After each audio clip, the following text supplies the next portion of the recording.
Chapter 347. By the time Guhan reached the meeting point as fast as he could, he was already 8 minutes late. The meeting point was a large parking lot in the core area, the same parking lot that Guhan and Class 22694 had used when they went out for a mission. In fact, basically all the sword bearers would depart from this parking lot. Apart from this parking lot, there were no other private parking lots or parking spaces in the core area. Most of the roads in the core area were also closed to cars. There was only one main road that was directly connected to the outside of the city. The reason for this was that the roads in the core area had been compressed to the point of being extremely narrow. At most, it was only wide enough for a car to pass through. This was because all the land in the core area had to be given to buildings as much as possible, and things like wide roads were too luxurious for humans. Moreover, the core area had a high population density, and the accident rate was also very high. Other than the main road that led out of the city, no other roads were allowed for cars to pass through. When Guhan found Song Fei, she was standing there with a bitter expression. Behind her were her own sword maidens Hanya and Ming Yuan, as well as Guhan's two sword maidens, Qingpin and Yi Tian. Other than that, there was also a middle-aged man with a gloomy expression standing beside Song Fei. This man's hair was golden, and he had a large aquiline nose. Other than that, the rest of his physical characteristics were basically the same as a Chinese human. It seemed that this man was a mixed-blood human. "You're Guhan, right?" When the aquiline nose saw Guhan walk over, he immediately stared at Guhan with an expression as if his mother had died, and said in a strange tone, "You're amazing, no one has ever dared to make me wait for the." Next, the aquiline nose reprimanded Guhan for being late for more than 20 minutes.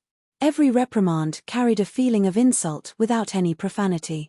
It felt like he was the teacher in charge of a middle school or high school, and Guhan was like a bad student who did not like to study. Throughout the process of teaching Guhan a lesson, Guhan did not refute a single word. He only lowered his head and listened obediently. This was because Guhan noticed that behind this hook-nosed man were 4 beautiful girls with different appearances. However, these girls' gazes were dull and their bodies were motionless, and they lacked the spirituality that humans should have. These girls were most likely not normal humans, but sword maidens, or even man-made sword maidens. This was because only man-made sword ladies would have such a dull expression. Man-made sword ladies did not have souls. At this time, there was no one else present. In other words, this hook-nosed man was actually a spirit sword level sword wielder. No wonder he dared to speak to Guhan in such an aggressive and nasty manner. With the strength of a spirit sword master, Guhan was reprimanded until he couldn't say anything, and didn't even have the will to refute. Students who had been reprimanded by the teacher in charge knew that talking back to the teacher in charge was the worst thing to do. If it was not done properly, they might be punished physically or have their parents called in. The best way was to lower their head and let the teacher vent his anger. After all, the teacher had to go home after work. Would he scold you until the night? When the hook-nosed man was reprimanding him, Guhan also roughly understood why the hook-nosed man was here. It turned out that he was sent by Liu Lei to escort Guhan, Song Fei, and Ku Rokin all the way.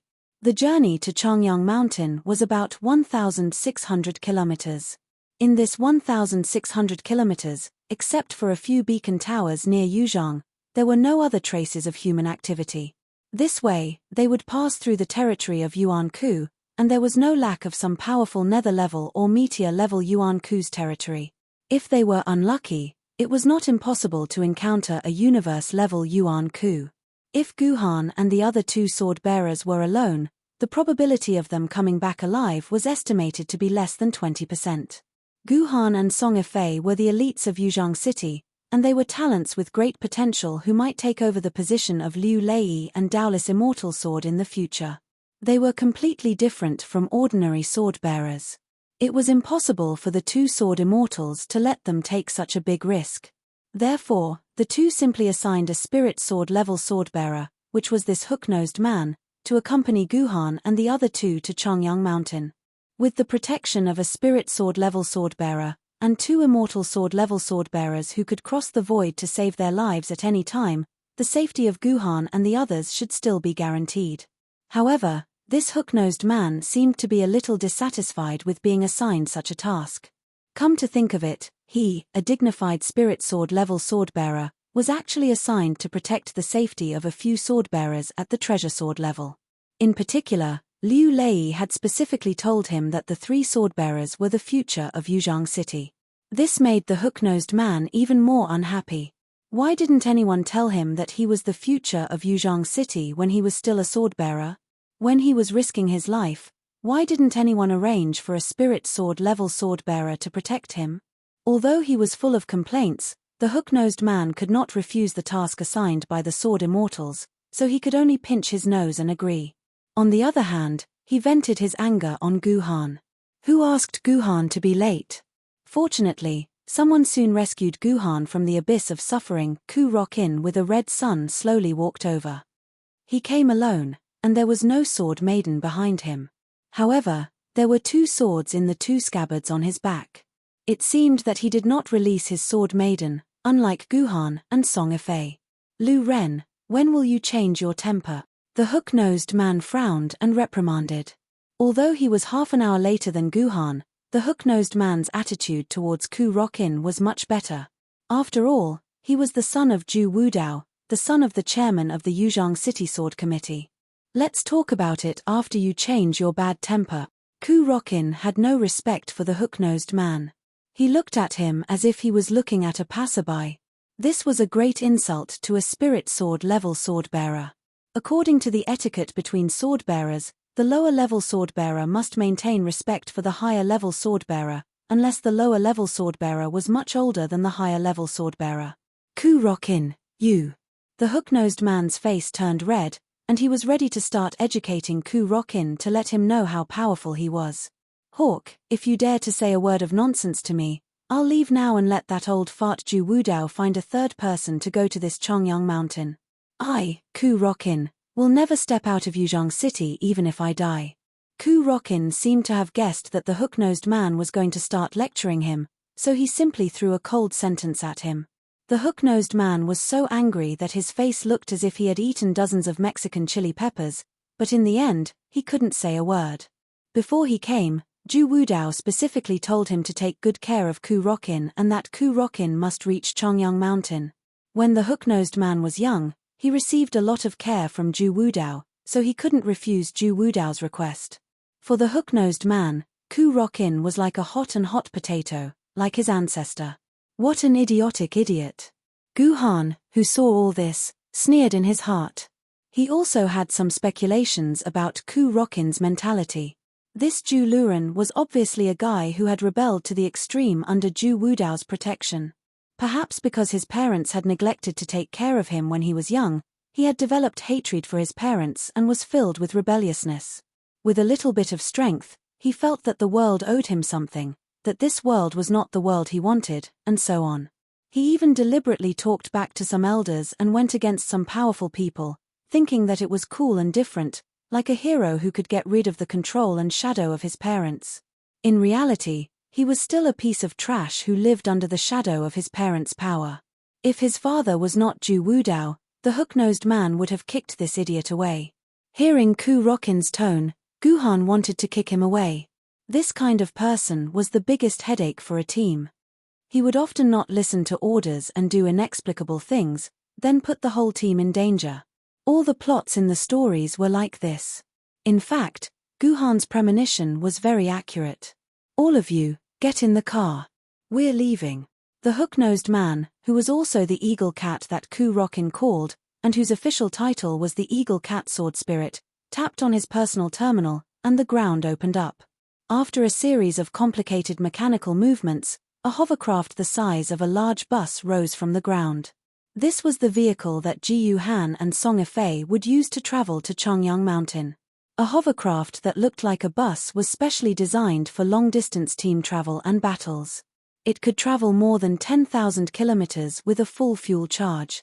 There were also various monitoring devices for Yuan Ku inside the vehicle, as well as a complete set of furniture and daily necessities.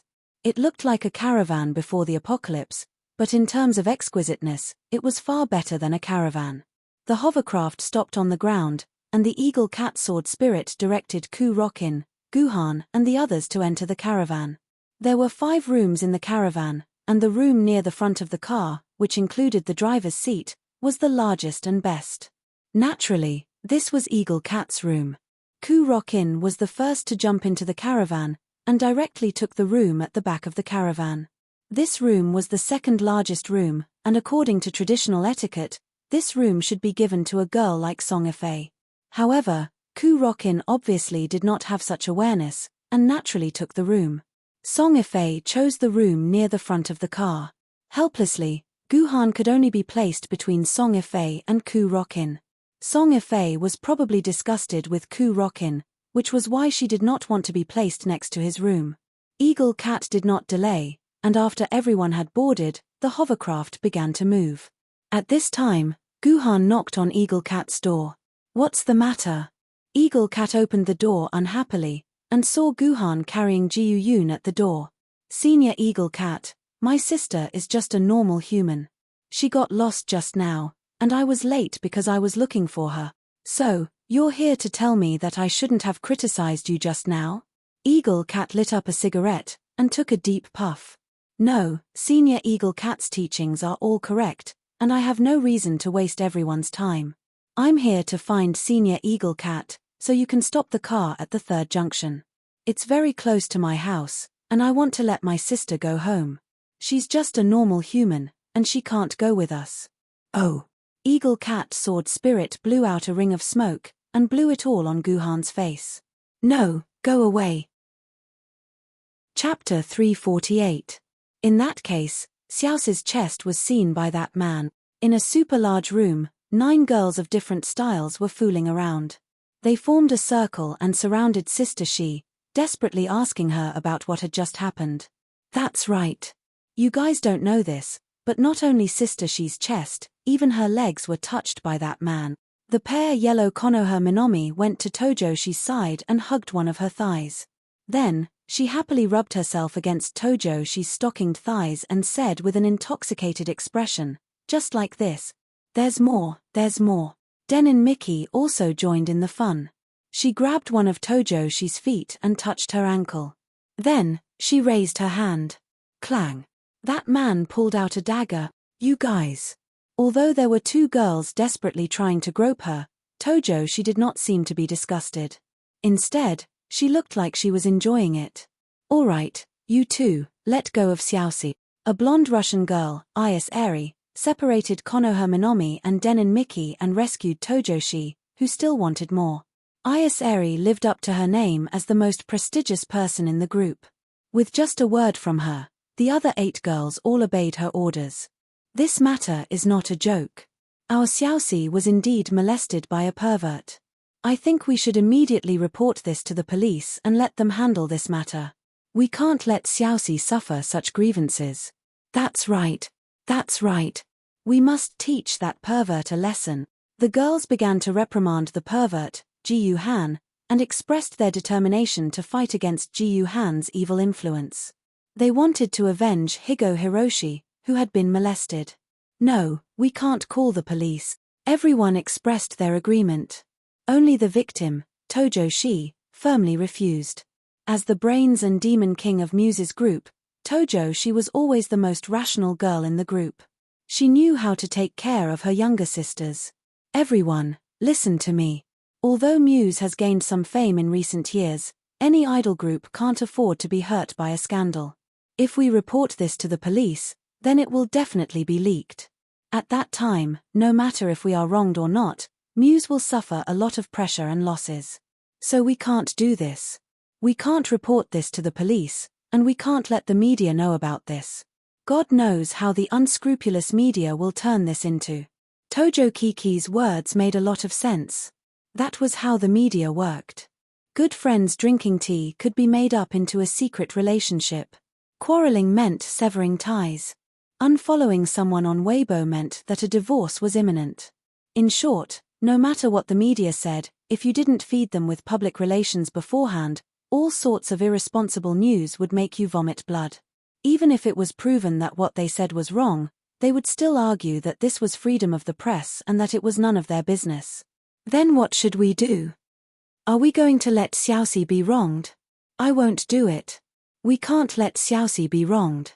Yeah, sister, she has been humiliated so badly. We must teach that man a lesson. All right. Everyone, listen to me. I don't want to let that pervert off the hook. We can't do anything to him on the surface, but can't we deal with him in secret? Tojo Kiki said with a strange smile on her face. So, you can only bring Ji Yun along. In the maglev bus, Guhan and Song Ifei were sitting at a table by the window, drinking tea. These were the precious tea leaves that Song Ifei had brought along. Guhan didn't have the time to bring these things. He usually only drank plain water. He had no interest in things like tea leaves. I don't have a choice. The eagle cat sword spirit doesn't allow me to get off. If I force myself to get off, I'll have no choice but to destroy this hovercraft. Actually, when the eagle cat sword spirit rejected him, Ji Yuhan had already wanted to destroy the hovercraft and send Ji Yun back. However, after giving it some thought, Guhan gave up on that idea. First of all, if Ji Yuhan really did do that, not only would he have to pay the compensation for the hovercraft, but the sword would also be like a slap to the eagle cat's face. With the eagle cat sword spirit's displeasure, Ji Yuhan had no doubt that the eagle cat sword spirit would teach him a harsh lesson. Teaching him a lesson would be considered a light punishment, and the eagle cat sword spirit might just quit. When the sword spirit expressed that he had rejected the mission because he had been humiliated, even Liu Lei and Zhu Wudao couldn't force the eagle cat sword spirit to turn back. That would incur the displeasure of the other sword spirit. At that time, Ji Yuhan's impression in Liu Lei's heart would definitely become very bad. Second, after thinking about it carefully, Guhan realized that the inside of the bus wasn't as dangerous as he had imagined. With the eagle cat sword spirit guarding the bus, ordinary Yuan Ku wouldn't be able to do anything to it. Even if Guhan entered the Chongyang mountain, he could still hand Ji Yun over to the eagle cat sword spirit. Since the eagle cat sword spirit refused to bring Ji Yun home, he had to be responsible for Ji Yun's safety. If a sword spirit couldn't protect an ordinary person, then the eagle cat sword spirit would never be able to hold its head up high. I hope nothing bad happens. Song Ifei's expression was a little worried, excited, and nervous. She kept taking small sips of the teacup in her hand as she looked at the scenery outside the window. All kinds of emotions were mixed in her heart, and she couldn't tell what she was feeling. This was actually the first time Song Ifei had left Yuzhong City. She hadn't even attended a single class at Yuzhong University before she was forced to go to the Chongyang Mountain by Zhu Wudao. At least Guhan had attended a few classes and had some close contact and combat experience with the real Yuan Ku in my Ling. Song Ifei was a little lamb who had never experienced anything, so she was extremely nervous, excited, and uneasy at this time. She had been sleeping in the car for the past few days, and it was estimated that Song Ifei would not be able to sleep at all. Guhan, where are we now?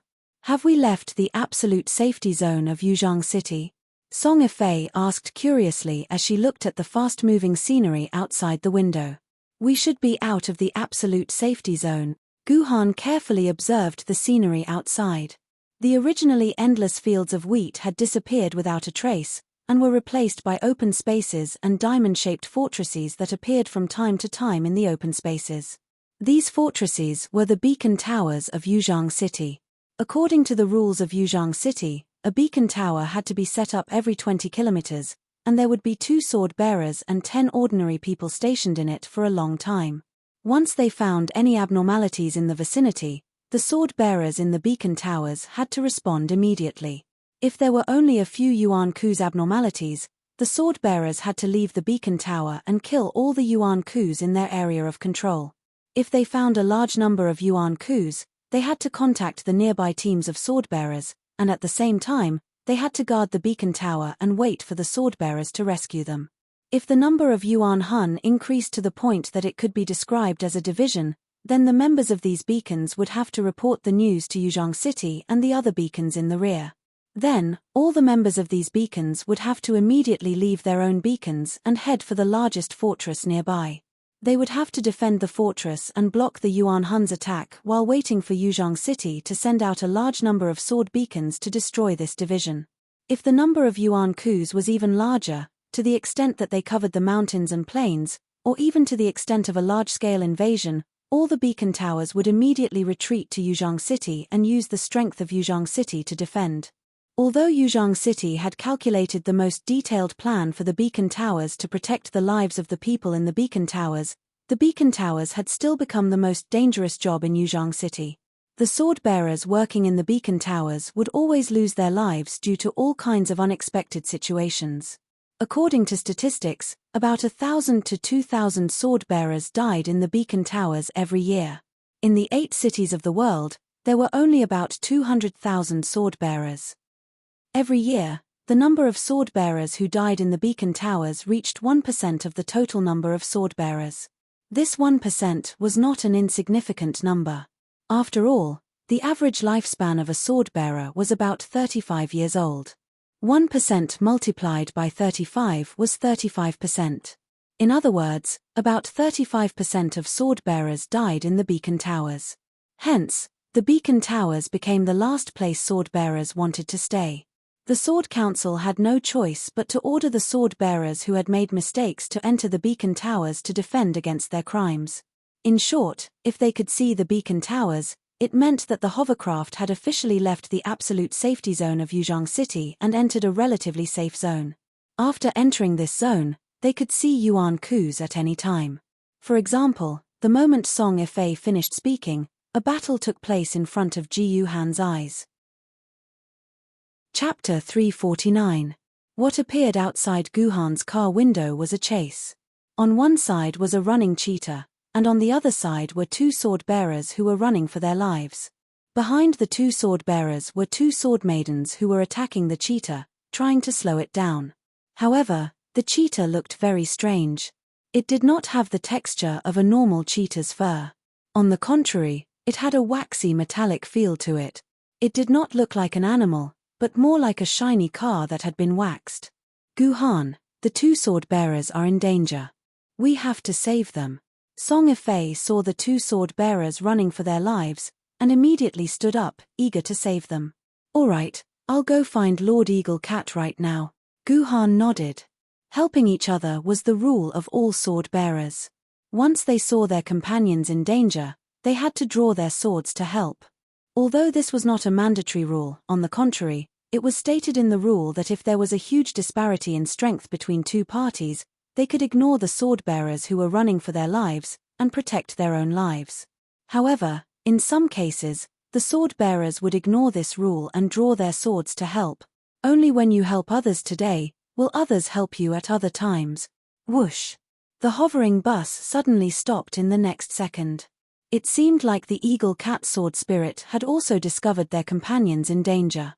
Even though the Eagle Cat sword spirit was not in a good mood, he was not someone who did not know the severity of the situation when it came to the safety of his companions. The 3 of you, go down with the 2 sword-bearers and kill that Yuan Ku. The Eagle Cat did not show his face, but his voice was broadcasted throughout the entire bus. At the same time, the front and back doors opened simultaneously.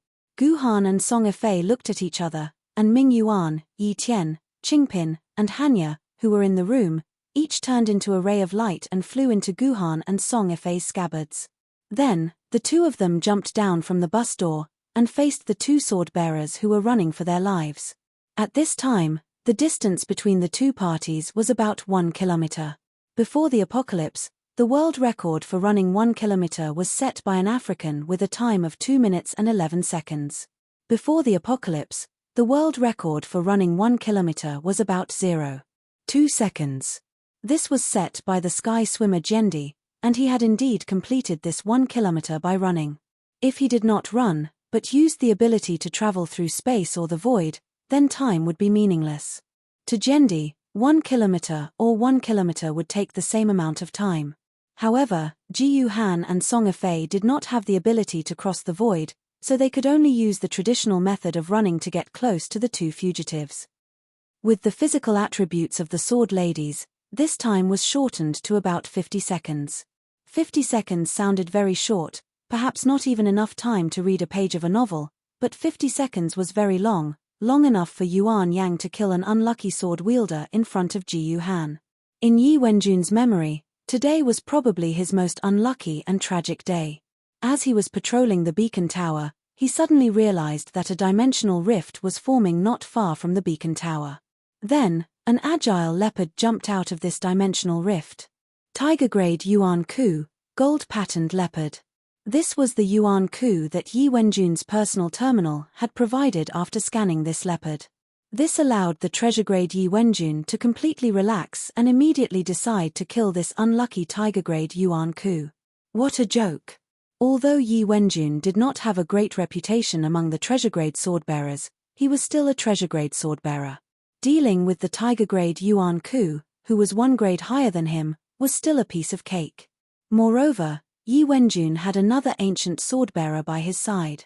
It was too easy for two swordbearers to kill a tiger-grade Yuan Ku. Indeed, a treasure-grade swordbearer and an ancient swordbearer could easily kill an unlucky tiger-grade Yuan Ku. But the problem was, what if this Yuan Ku was not tiger-grade? What if the personal terminal's information was wrong? Unfortunately, all of these things happened. In the actual battle, this gold-patterned leopard's strength had exceeded Yi Wenjun's and his companions' estimations. In less than 20 seconds, Yi Wenjun's treasure-grade sword lady's shield had been torn apart by the gold-patterned leopard's claws. Had Yi Wenjun not retrieved it in time, his treasure-grade sword lady would have been broken on the spot. Sure enough, when Yi Wenjun put his sword back into his hand, he found that the blade was covered in cracks. These cracks extended from the tip of the sword all the way up to the hilt. If these cracks had successfully extended to the hilt, then this treasure-grade sword lady would have been broken and died at the hands of Yuan Ku. Therefore, it could be said that he was lucky to be able to retrieve his sword Maiden in time. But here came the problem. If even a treasure-grade sword lady was almost torn to pieces by this Yuan Ku in less than a minute, then what was this Yuan Ku's level? Or to put it more realistically, without the treasure-grade sword lady, how could Yi Wenjun deal with this unknown level Yuan Ku? Yi Wenjun's answer was very simple, and that was to run. He ran as fast as he could. He wanted to escape to another nearby beacon and meet up with the swordbearers there. He wanted to borrow the defensive power of the beacon to defend against this terrifying Yuan Ku. Yi Wenjun ran with all his might. However, the distance between each beacon was 20 kilometers. Even if he ran at full speed, it would take him around 20 minutes to reach the next beacon. That Yuan Ku would not give Yi Wenjun 20 minutes to escape. After discovering Yi Wenjun's tracks, it immediately chased after Yi Wenjun and his companions. The distance between the two sides continued to decrease. Although Yi Wenjun and the other swordbearer had sent out their own ancient sword-grade sword ladies and ordered them to use all sorts of methods to slow down the leopard Yuan Ku, the leopard did not care about the sword lady's attacks at all. It only continued to chase after Yi Wenjun. The attacks of the ancient sword-grade sword ladies did not seem to cause any damage to the leopard's body. In just a few seconds, the distance between the two had shortened from 600 to 700 meters to less than 50 meters. Yi Wenjun could even breathe in the smell of the bloody mouth behind her that was filled with the smell of engine oil. Wait, why did the bloody mouth smell like engine oil? Well, that was not the point. At this time, Yi Wenjun's mentality could be said to be almost the mentality of waiting for death. His physical strength was already beginning to weaken. With every step he took, there was a repulsive smell of blood in his throat. If he continued to run, Yi Wenjun reckoned that he would vomit blood. The sword-bearer beside Yi Wenjun immediately cheered him on. "Young master, pull yourself together. The hope of our family rests on you." Unlike the youthful Yi Wenjun, who was around 20 years old, this sword-bearer who called Yi Wenjun young master looked to be in his 60s or 70s. His face was full of wrinkles, and his skin was dry and old. He looked like he did not have long to live. To be an ancient sword-grade sword-bearer at the age of 67 was not surprising. More than 80% of ancient sword-grade sword-bearers would be stuck at the ancient sword grade for the rest of their lives. However, this Yi Wenjun was actually a young master. It seemed like this old sword-bearer was Yi Wenjun's retainer. Yi Wenjun didn't know which family's young master he was from to be in such dire straits. "Uncle Huang, you run first." "I can't run anymore, I can't run anymore," Yi Wenjun said, panting heavily. His heart was filled with sorrow, and he wanted to give up. He, Yi Wenjun, was a descendant of a prestigious family. If he lived such a useless life, he might as well die. Young master, you can't give up, young master. You have to at least leave a descendant of the Yi family before you die. Uncle Huang said sincerely. He did not know that this only made Yi Wenjun feel even more sorrowful. In Uncle Huang's eyes, Yi Wenjun's greatest value was to leave a descendant of the Yi family. Just as Yi Wenjun was about to give up, an angel-like bus appeared in front of them. Young master, we're saved. Young master, this is Yuzhang City's hover bus. There must be a sword-bearer inside. We're saved, young master. Uncle Huang said excitedly, young master, let's run faster. Once we reach the bus, we'll live. When there was no hope, humans were the most prone to despair. But once they saw a glimmer of hope, they could unleash their unparalleled potential. Under the illumination of the light that represented life, Yi Wenjun's running speed suddenly increased by 20% to 30%. When they found that the bus had stopped, and two people jumped out of it and ran towards them, they became even more excited and ran even faster. But at this time, the leopard was already less than 5 meters away from Yi Wenjun's back. The leopard opened its bloody mouth and suddenly leaped up, landing on top of Yi Wenjun's head. Yi Wenjun felt someone push him from the back. He lost his balance and fell to the ground. Then, Yi Wenjun let out a blood-curdling scream, because his shoulder blades were directly pierced by a pair of sharp claws. Waves of intense pain struck Yi Wenjun's brain, causing him to howl uncontrollably. Don't touch my young master, I'll kill you. Uncle Huang, who could have chosen to escape, ran back without hesitation. He pounced on the leopard with his body, intending to exchange his life for Yi Wenjun's. Roar. The leopard roared and whipped its tail at Uncle Huang's chest, sending him flying more than 10 meters away. His ribs were broken in an instant. Uncle Huang had lost his ability to fight with just a whip of the leopard's tail. Then, one of the leopard's claws clamped onto Yi Wenjun's throat. As long as the leopard squeezed slightly, Yin Wenjun's throat would be slit. In less than 10 seconds, he would die from excessive blood loss, or die from having his head cut off. Chapter 350. Not good, it's too late to save the sword wielder, Song Yifei exclaimed. Although she was running with all her might, she was still more than 10 seconds away from the sword wielder. At this distance, she would not be able to save the other party no matter what. If I use the 9 swords of mysterious heaven. Guhan was hesitant. If he used the sword chi of the 9 swords of mysterious heaven, Guhan was confident that he could chase the leopard off the sword wielder and save the other party. However, if Guhan used the 9 swords of mysterious heaven, his identity as the military governor might be exposed. In that battle, the military governor's invincible sword chi had shocked everyone. Almost any player who had paid attention to the military governor would think of the military governor as soon as they saw the sword chi of the 9 swords of mysterious heaven. Song Yifei seemed to have mentioned that she was very interested in the military governor. If Song Yifei recognized the origin of the sword chi, it would be terrible. However, if Guhan held back the sword chi and did not use it, then he would just be watching the sword wielder be killed by Yuan Ku. Fine, compared to a human life, my identity as the military governor is nothing. Guhan made up his mind.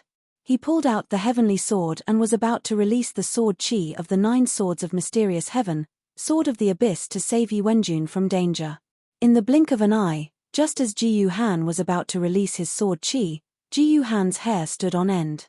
He could feel a powerful force surging out from behind him like a violent storm. This is the power of a spirit sword maiden. A spirit sword maiden has made her move.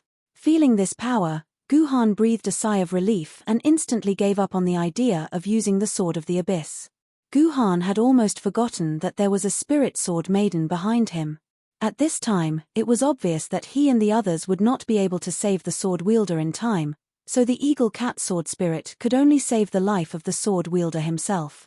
As mentioned before, the wielder of the sword would never leave his comrade to die. A meteor-like light flashed, and the leopard that was on top of Yi Wenjun was smashed hundreds of meters away, then fell heavily on the ground. Seizing this opportunity, Guhan and Song Yifei finally rushed to Yi Wenjun and helped him up from the ground. Thank you. Thank you. Yi Wenjun was so excited or scared that she couldn't even speak clearly. Her lips kept trembling. Just now, when the leopard had gripped his neck, Yi Wenjun had truly felt the call of death. He had already closed his eyes, preparing to helplessly accept death. Who would have thought that at this critical moment, there would be someone who would send the leopard flying and save their lives? Thank you, Your Highness. Yi Wenjun glanced at the sky. In the sky, there was a purple figure quietly floating in the sky. Except for a very small number of special cases, sword maidens who could float in the air were basically spirit sword maidens and above. If this sword maiden in purple could float in the air, didn't that mean that the person who saved him just now was a spirit sword maiden? Thinking of this, Yi Wenjun's heart couldn't help but be excited. With a spirit sword maiden here, this damn Yuan Ku was definitely going to die. Didn't he see that just now, this spirit sword level sword maiden casually smashed Yuan Jun and sent him flying hundreds of meters away? This was a completely crushing power. My friend said that this is your battle. Unless you are going to die in the next second, I can't do anything. The sword maiden in the sky suddenly opened her mouth. Although her voice was pleasant, there was a kind of mechanical feeling in it. It seemed that this sword maiden was also a man-made sword maiden. How could I be a match for this Yuan Ku? Hearing the words of the sword maiden, Yi Wenjun couldn't help but refute. The tragic scene just now had left a deep impression on him, and fear seemed to have seeped into his bones. It's too strong, too strong. My separate and gather sword was destroyed in less than 20 seconds. I'm not its match, I can't be its match. You need to calm down. People who aren't calm aren't worthy of being a sword maiden. Guhan took out a hemostatic medicine from his dimensional pocket and sprinkled it on the wound on Yi Wenjun's shoulder. The bleeding wound began to stop at a speed visible to the naked eye. Go take care of your companion. Remember to carry him into the medical chamber and leave him to us. Guhan found that this sword maiden's face was pale and his eyes were lifeless. Plus, he said that his separate and gather sword had been destroyed. Ji Yuhan had basically confirmed that this artifact sword tier sword wielder was already crippled. There was no use for him to stay here, and he might even become a burden. Thus, Ji Yuhan simply rushed Yi Wenjun to take care of the injured Uncle Huang. Uncle Huang had 8 broken ribs, and he had to be carried into the medical bay immediately. If the broken ribs damaged any of his internal organs, he would die. Okay. Yes. Yi Wenjun ran to Uncle Huang's side like a frightened mouse. He took out his medical chamber and carried Uncle Huang in. This young master seemed to have never served anyone before. The way he carried Uncle Huang was barbaric and forceful, causing the old man to cry out in pain. It couldn't be helped, as Yi Wenjun's broken ribs had stabbed into Uncle Huang's organs. When Yi Wenjun finally carried Uncle Huang into the medical chamber, he raised his head to look at the other side of the battlefield. He saw that the detestable leopard, Yuan Ku, was facing off against 2 sword maidens. Isn't that Lady Yi Tian? Yi Wenjun let out a cry of surprise. This guy actually recognized Ji Yuhan's sword Lady Yi Tian at a glance. Yi Tian had not appeared for 350 years, and there were not many sword-bearers in this world who could recognize Yi Tian's appearance at a glance. At this moment, Guhan was facing off against the leopard. After the leopard was sent flying by the spirit sword maiden, it quickly got up from the ground. However, there was a hint of fear in its eyes. It was afraid of the sword maiden floating in the sky. Its sixth sense was not bad, and it could accurately sense who was the biggest threat to it. In other words, it was an enemy that it could not deal with at all. If this leopard had intelligence and was smart enough, it should have turned around and run as far as it could. However, it was not smart enough. It desperately wanted to kill these humans. Thus, the 2 sides were in a standoff. Guhan stood in place, thinking about something. Meanwhile, leopard Yuan Ku adopted a provocative posture and kept baring its teeth at Guhan to provoke him. However, it was afraid of the power of the spirit sword maiden and did not dare to make a move. Chumph, if this beast doesn't make a move, are you guys going to keep waiting here? The eagle cat sword spirit's voice exploded in Guhan and Song Ifei's ears at the same time. It seemed that the eagle cat sword spirit was very impatient with this standoff. Yi Tian, do it. Ming Yuan, Do it. Gu Han and Song Yifei looked at each other. In front of them, Yi Tian and Ming Yuan charged towards the yellow leopard at the same time. Ming Yuan, how about we compete again today? Yi Tian's battle intent soared. Let's compete and see who can give this leopard a fatal blow. You talk too much. Ming Yuan sneered, but she took a step forward and stood in front of the heavenly sword, using her own actions to answer. Awoo. Seeing that its opponent had taken the initiative to attack, the leopard no longer cared about the spirit sword Maiden floating in the sky. In an instant, the two sides clashed. After exchanging dozens of blows, there was no clear winner for a while. What the hell is this Yuan Ku? Why is its body as hard as steel? Yi Tian's sword smashed into the leopard's body, causing sparks to fill the sky. This was a phenomenon that would only happen when metal collided with metal. This leopard's body seemed to be completely made out of metal. Its magic resistance is also pretty strong. Beads of sweat appeared on Ming Yuan's forehead. Ming Yuan was a killing path sword mistress, but she was a rare killing path sword mistress that used magic. More than 10 deathfire bullets smashed into the leopard's body, but not a single burn mark was left. This meant that this leopard also had an extremely high magic resistance. Gu Han, is this really a tiger-level Yuan Ku golden patterned leopard? Song Yifei also opened his personal terminal and scanned the leopard's image. The result the personal terminal gave was the same as Yi Wenjun's. Both said that this leopard was a golden patterned leopard, a weak tiger-level Yuan Ku. Stop looking. The personal terminal's illustrated handbook isn't completely reliable. Once it meets a never-before-seen Yuan Ku, the handbook will give the closest answer. Although it's out of good intentions, sometimes it can kill people. Gu Han pointed out a huge drawback of the handbook. When facing a never-before-seen Yuan Ku, the handbook would think itself clever and give the closest answer. Most of the time, these close answers were useful, but sometimes, such answers could cost people their lives. For example, Yi Wenjun, if the handbook hadn't told him that this was a tiger-level Yuan Ku, he definitely wouldn't have been so excited to go and reap Yuan Ku's life. So that's how it is. No wonder this Yuan Ku is so powerful. Even Heaven Reliance and Ming Yuan aren't its match. At this time, Heaven Reliance and Ming Yuan had already been fighting the leopard for 5 to 6 minutes. Although the treasured swords in their hands were constantly attacking the leopard's body, this leopard didn't show any signs of weakening. On the contrary, it seemed to be getting more and more courageous as it fought. It was actually gradually suppressing Heaven Reliance and Ming Yuan. There was no need to talk about Ming Yuan, who was ranked 100th, but Heaven Reliance was ranked first in treasured swords and third in famed swords. Yet, it was actually being suppressed by a leopard. This leopard's true level was very high. Damn it, I only have 2/3 of my sword essence left. Sword maidens needed to borrow the sword essence from the wielder's body to attack. The intense battle just now had already used up 2/3 of Song Yifei's sword essence. It wouldn't be a big deal if it was effective, but that Yuan Ku didn't seem to be injured at all. Just what level is this Yuan Ku? Song Yifei gritted his teeth.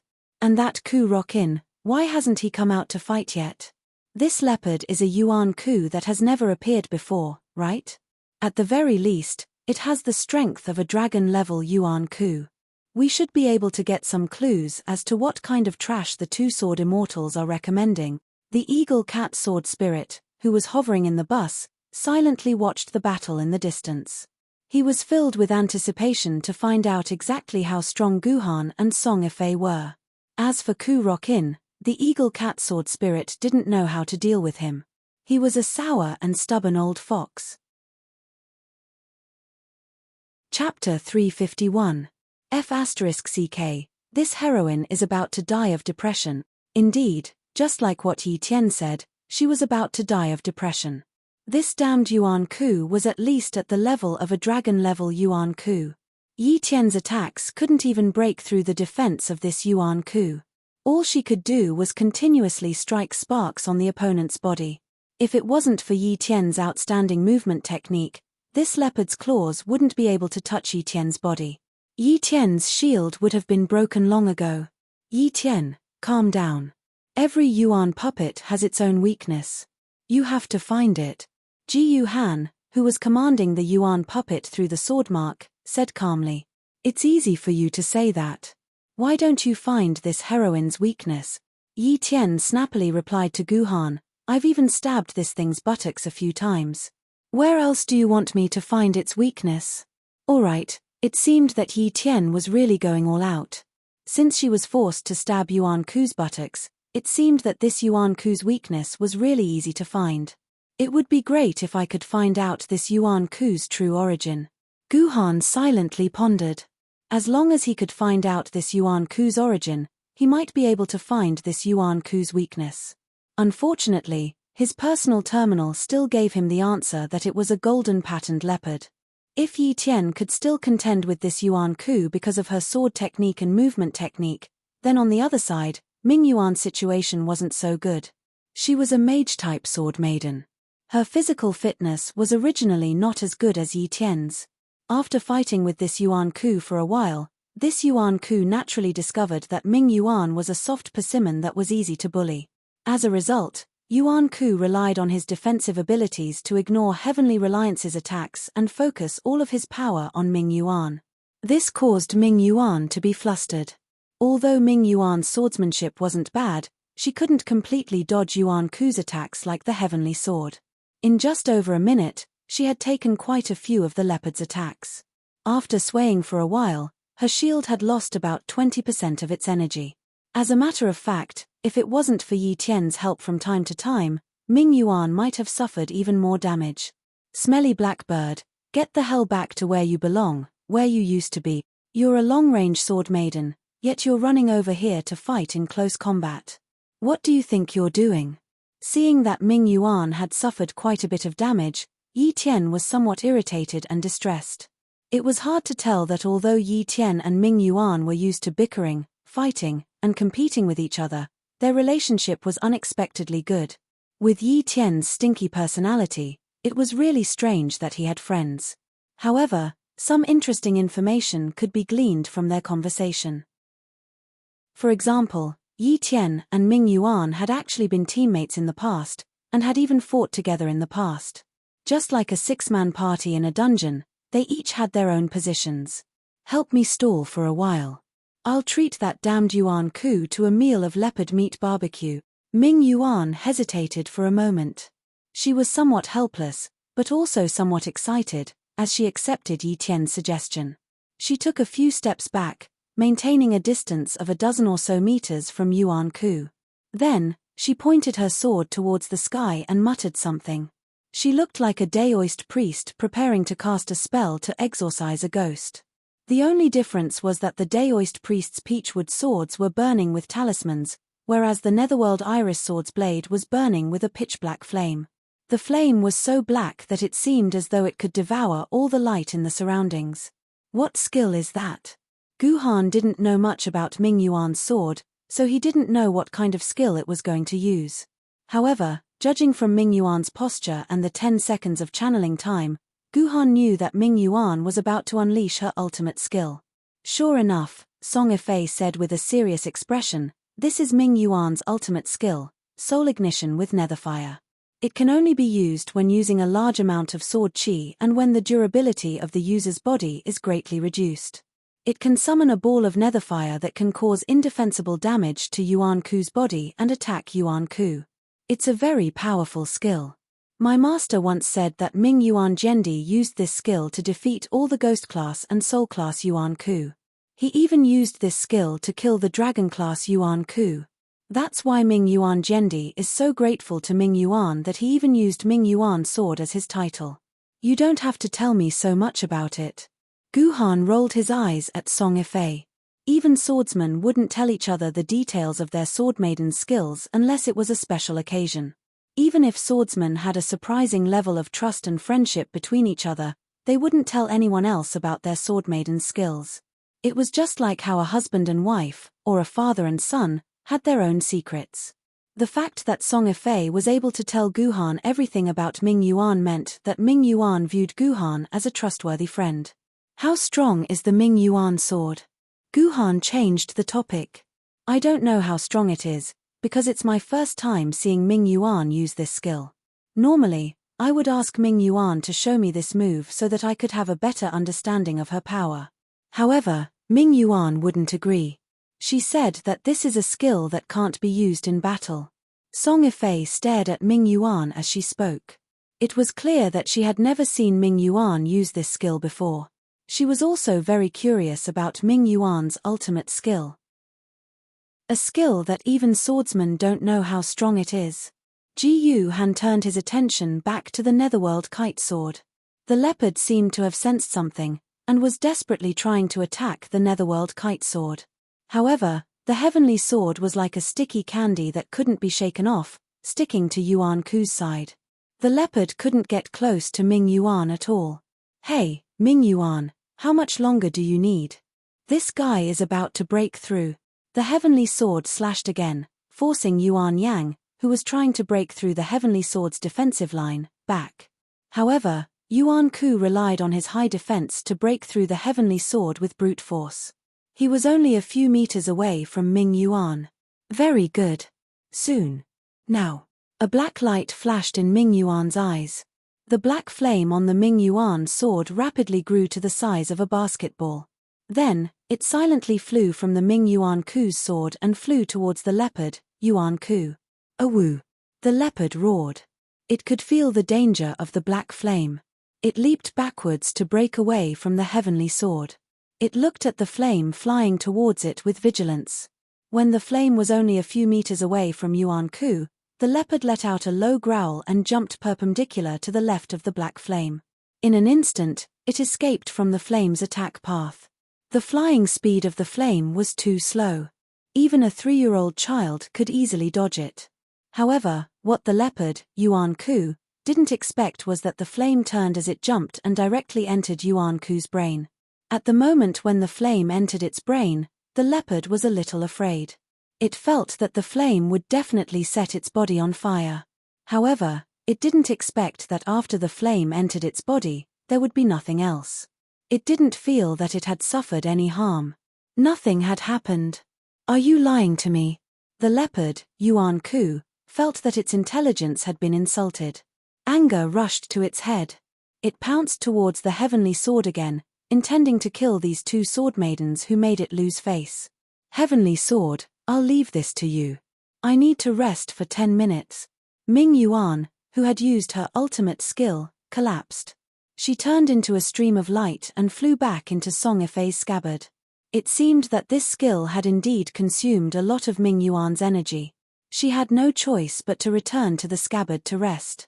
This ultimate skill is finished just like that. Seeing that Ming Yuan's skill, which took such a long time to cast and consumed so much energy, didn't even cause a splash, Song Yifei couldn't help but feel a little anxious. This time, she noticed that after Ming Yuan used that skill, the sword essence in her body had been reduced by half. The sword essence left was less than a sixth. No, this is a very powerful skill. Look at that Yuan Ku now. Guhan pointed at the battlefield in the distance. Song Yifei looked over and saw that the heavenly sword was still fighting with the leopard, Yuan Ku. However, compared to the leopard, Yuan Ku, the current Yuan Ku seemed to have lost a lot in terms of speed and strength. Moreover, its defense was no longer impenetrable. Yi Tian's heavenly sword was already able to cut something from the leopard's body. This Yuan Ku's strength doesn't seem to be as strong as it was before. Song Yifei said doubtfully. Why is that? I think the Ming Yuan sword's ultimate skill must have burned something from this Yuan Ku, Guhan guessed cautiously.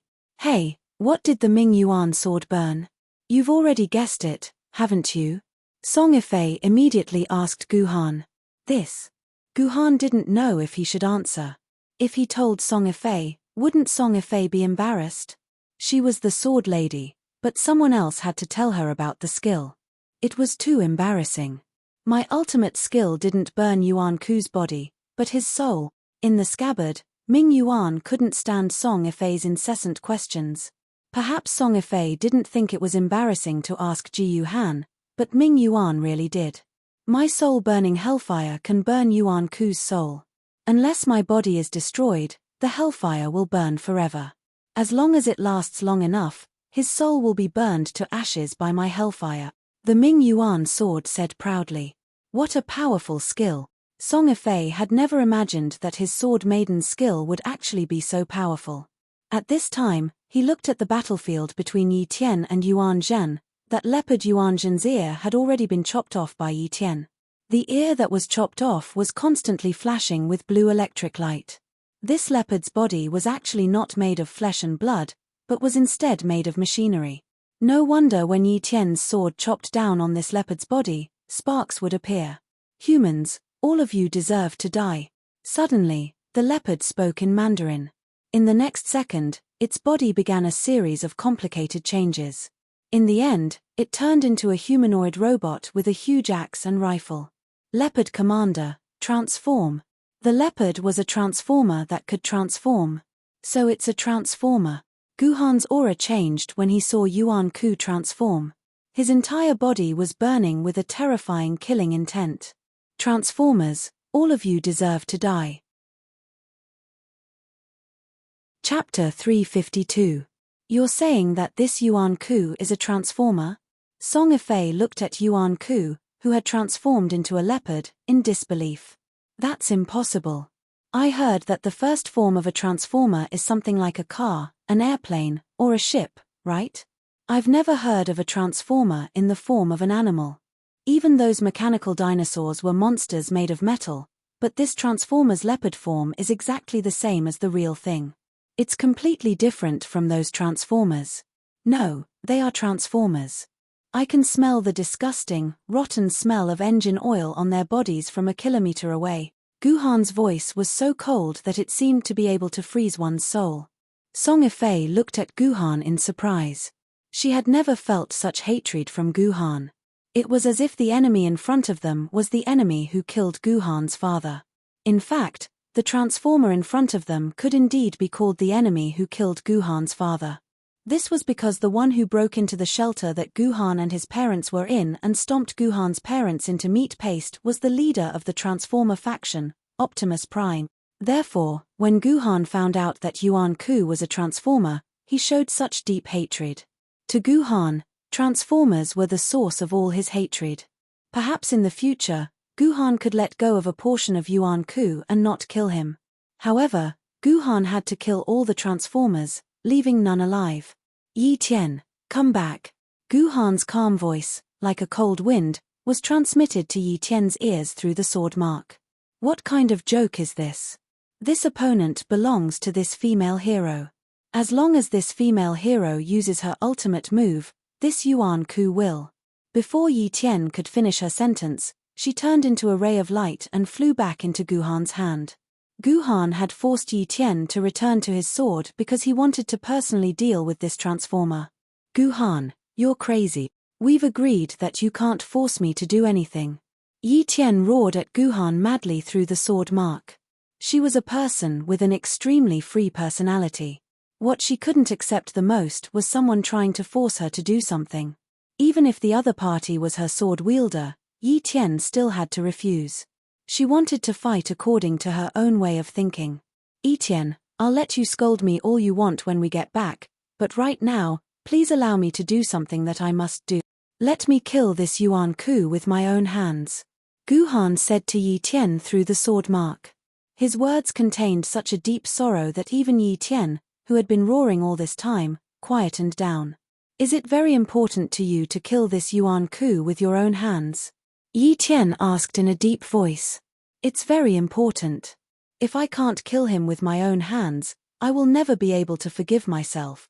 Guhan replied, enunciating each word clearly. P2E, I'll deal with you later.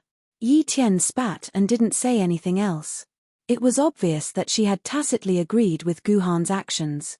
Ji Yuhan held the heaven-reliant sword in his hand and walked step by step towards the leopard commander who had completed his transformation.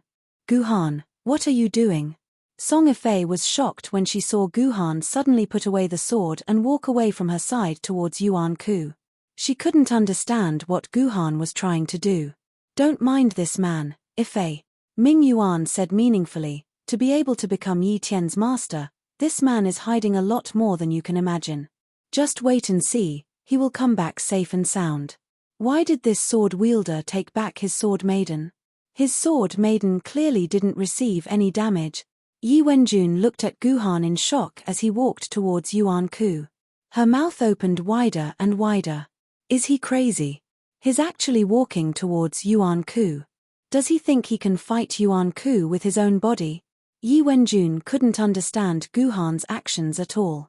In a normal battle, the sword wielder would command the battle from a relatively long distance away. That way, if the sword lady was no match for the sword wielder, there would be enough time and distance to retrieve the sword lady and use it to escape. Just like earlier, if Yi Wenjun hadn't been cautious and had commanded the battle from a kilometer away from Yuan Ku, he would have died under the claws of the Transformer Leopard commander. It was precisely because of this 1 kilometer distance that Yi Wenjun had time to escape to the hovering bus and save his own life. Young master, this sword-bearer is holding Lady Yi Tian in his hand, right? Uncle Huang, who was lying in the medical pod, had already woken up. He could speak to Yi Wenjun through the medical pod's communication system. It seems like a lot of interesting things have happened in Yuzhang City recently. I didn't expect Lady Yi Tian to be born. Young master, do you know a legend about Lady Yi Tian? Uncle Huang said with a hint of happiness and sorrow. What legend? Is there any legend about Lady Yi Tian that I don't know? Yi Wenjun frowned. Not so long ago, Yi Wenjun was the person who understood Lady Yi Tian the most in this world. Furthermore, the first time he had synchronized with a sword lady, he had set his sights on Lady Yi Tian. Unfortunately, Lady Yi Tian had ignored him completely. She hadn't reacted at all to him, the descendant of an old friend. This had been a huge blow to Yi Wenjun, so the sword lady had only randomly synchronized with a man-made sword lady, the separation and reunion sword. Yi Wenjun couldn't help but feel a little jealous when he thought about how the heavenly sword that he had dreamed of was now in the hands of another person. Haha, you don't know about this legend, young master. Only Uncle Huang's ancestor knows about it. When Uncle Huang's ancestor was still serving His Majesty once told him that Lady Yi Tian couldn't be synchronized with just anyone. Only sword wielder who had the ability to become a sword master would be able to gain Lady Yi Tian's favor. Now it seems like this legend is true. This sword wielder seems to be a sword master too. Sword master? Yi Wenjun gazed at Guhan's back in fascination. How great would it be if he, Yi Wenjun, could also become a sword master? Is Guhan really a sword master just as the two sirs said? Sword Immortal Eagle Cat, who was in the driver's seat, was able to observe Guhan's every move through the camera that was sent out by the hovercraft's battle recording system. When he saw Guhan take the initiative to step forward, he wasn't surprised at all. Instead, he was curious. He desperately wanted to know how outstanding this man who had been accepted as a disciple by Sword Immortal Cloud Sky was. He wanted to know if he was worthy of becoming a disciple of a Sword Immortal. Meanwhile, Ku Rokin was sitting on the roof of the bus. His eyesight was very good, so he could clearly see the battlefield in the distance even without binoculars. Whether it was when Yi Wenjun was in danger, when Ming Yuan used her ultimate move, or when Guhan charged forward with his sword, Ku Rokin's face didn't change at all. If one had to say anything, it could only be said that Ku Rokin's face maintained a faint disdainful expression. He didn't care about Guhan's actions at all. Human, you finally stopped hiding behind these women. Commander Leopard moved his arms behind his back, and 2 golden axes appeared in his hands. After transforming into his human form, Commander Leopard seemed to have gained the ability to speak. From Commander Leopard's tone, he seemed to look down on humans like Yi Wenjun, who hid behind sword ladies. In fact, all the Yuan Ku looked down on humans. Even if they died under sword ladies' swords, they still looked down on humans who didn't dare to fight head-on. Therefore, when Commander Leopard saw that Guhan was ready to fight him head-on, he was very excited and impressed. Commander Leopard, I promise I'll let you die a quick death later. Commander Leopard promised benevolently. You're a transformer, aren't you? Guhan ignored Commander Leopard's benevolence and immediately began to confirm Commander Leopard's origin. Hey, a human like you actually guessed my origin. That's right, I'm a transformer from Cybertron. I'm a subordinate of the leader of the Autobot faction, Gorilla General Optimus Prime. Human, Why are you asking? Commander Leopard admitted his identity straightforwardly before asking Guhan. Gorilla General. Optimus Prime? Commander Leopard. Guhan chewed on these three names. What's your relationship with Optimus Prime? Optimus Prime is the successor of Optimus Prime. When they came to Earth, we ruled all of Cybertron. But soon, Optimus Prime will lead Cybertron's army. Commander Leopard's mouth was really fast. Before Guhan could ask anything, Commander Leopard had already told him about his origin. It was only when he mentioned Cybertron's army that Commander Leopard suddenly shut his mouth. He realized that he had said too much. Human, since I, Commander Leopard, am willing to leave your corpse intact, tell me, where is Optimus Prime now? Commander Leopard didn't care about leaking the secret. In his opinion, killing this weak human was as easy as blowing off dust. You're asking about Optimus Prime? Then you'll have to go to hell. Guhan's face was ferocious. After he said that, his figure flashed and appeared behind Commander Leopard. The heavenly sword in his hand stabbed through the gap between Commander Leopard's transformed body. Damn human. Commander Leopard let out a furious roar as he felt a sharp pain in his body. At least 100 sensors had been destroyed by Guhan's sword. Although Commander Leopard's body was mechanical, he was not a human-made robot. He was a great silicon-based life, a real life. A life that could feel pain and emotions. In pain, Commander Leopard smashed the giant axe in his left hand at Guhan's head. Guhan snorted coldly, and more than 500 quarks of sword essence poured into the blade of the heavenly sword. The blade of the heavenly sword was wrapped in a golden color. Then, Guhan held the heavenly sword in his hand and pulled it back slightly. A golden arm was removed from Commander Leopard's arm. My arm. Commander Leopard was dumbfounded. He couldn't understand how his arm had left his body in just one move.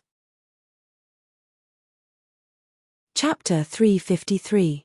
My hand, how did this happen? Leopard Commander looked at his arm, which had been casually tossed onto the ground by Guhan, in disbelief.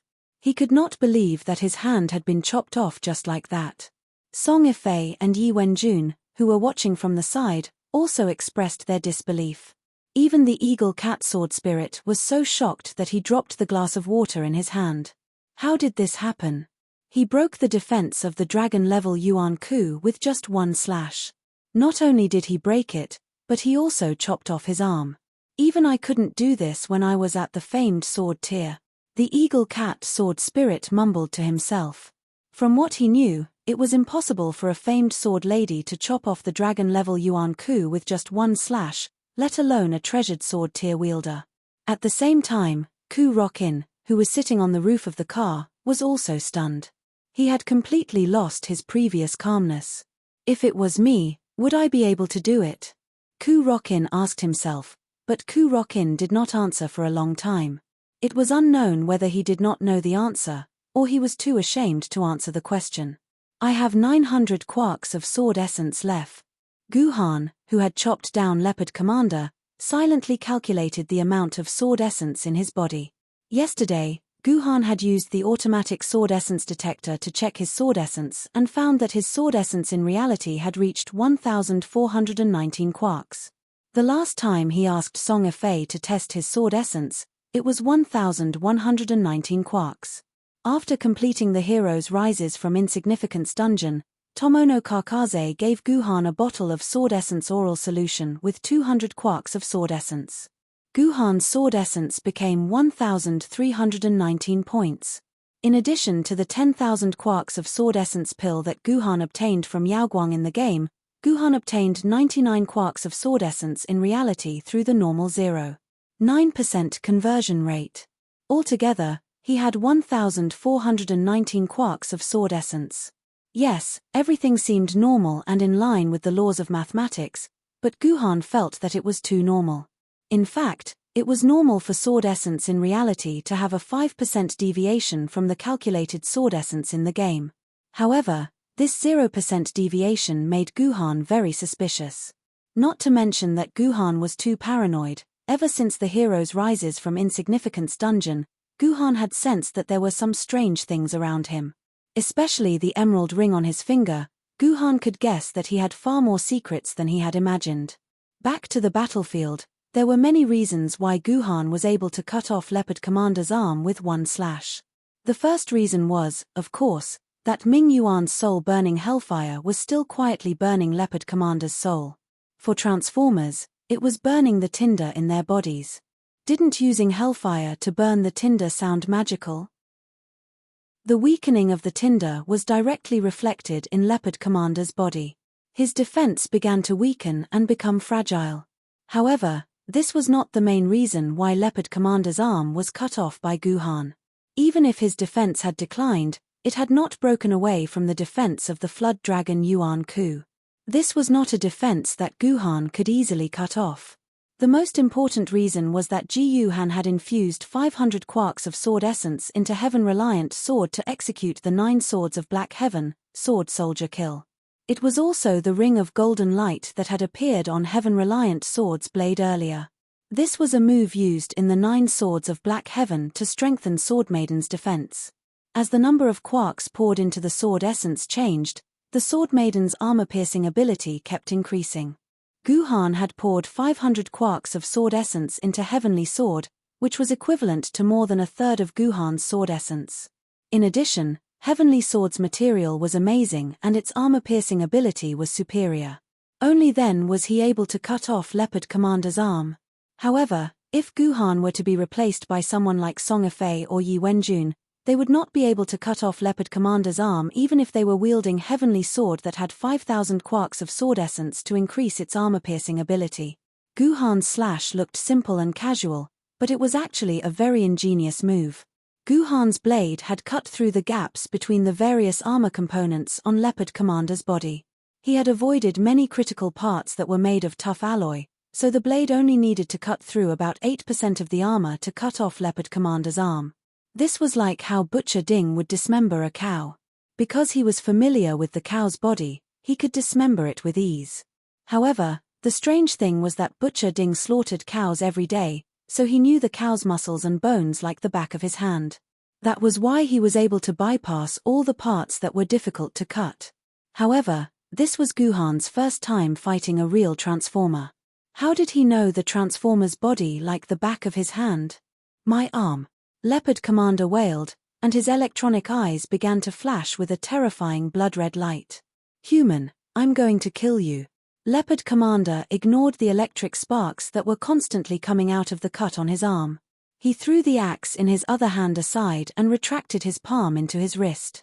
His wrist turned into a black cannon muzzle, and a blue light gradually gathered in the muzzle. Polymerizer cannon. Leopard Commander fired the blue energy ball from the cannon muzzle at Guhan at lightning speed. This was a furious attack from dragon-level Yuan Ku. No matter which sword wielder it was, if they were to take a direct hit, their shields would be broken even if they did not die. Of course, this was under the premise that the cannon could hit Guhan head-on. Unfortunately, this was completely wishful thinking. When the smoke dissipated, there was a super deep pit with a diameter of about 10 meters and a depth of about 3 meters on the ground. However, there was nothing in the pit except some charred plant ashes. Guhan was not hit by the polymerizer cannon. I'm here. Leopard Commander heard Guhan's voice. Before he could react, he felt that dozens of sensors on his chest had been damaged. Reporting, your chest has been pierced.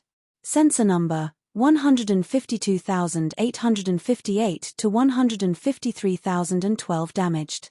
The computer in Leopard Commander's body began to report the damage to his body to Leopard Commander. The loss of those sensors meant that Leopard Commander had lost control of a certain part of his body.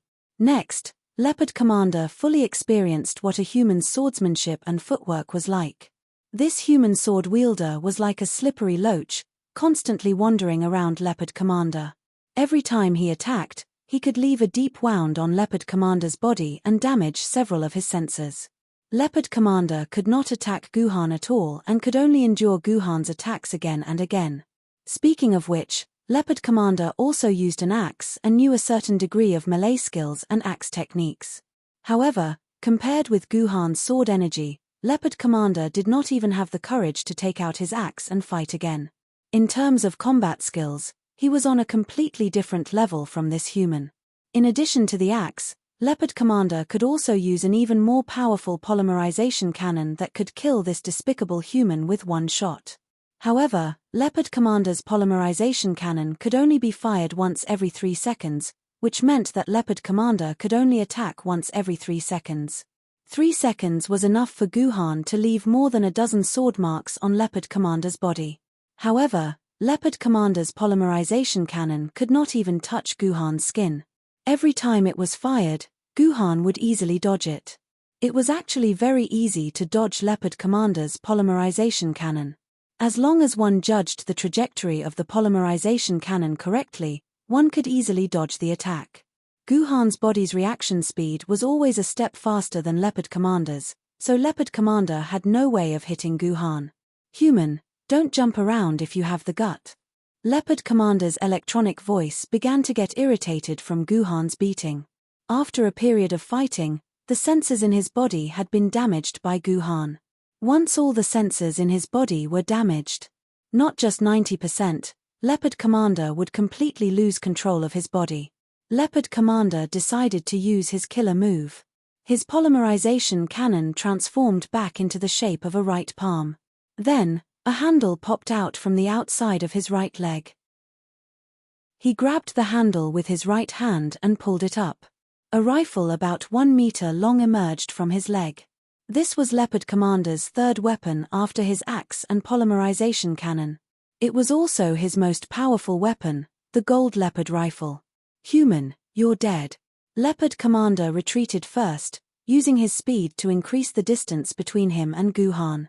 Then, he grabbed the rifle and fired a shot at Guhan's position. There was a loud bang, and thousands of scattered shrapnel formed a huge fan and shot at Guhan. It seemed that this Gold Leopard rifle was a shotgun. The bullets it fired could split into thousands of tiny shrapnel at the same time, forming a huge area of more than 100 square meters. This area was so large that even with Guhan's speed, he could not dodge it. More than a dozen shrapnel hit Guhan's body. Although they were all blocked by the steel membrane shield, the shield's energy was reduced by about 8%. This rifle is so powerful. Even Gu Han couldn't help but exclaim in admiration of the rifle's power. This rifle had only fired 1 bullet, and this bullet split into thousands of shrapnel. Only a dozen of these shrapnel hit Guhan's body, which meant that Guhan had only received 1% to 2% of the rifle's full power.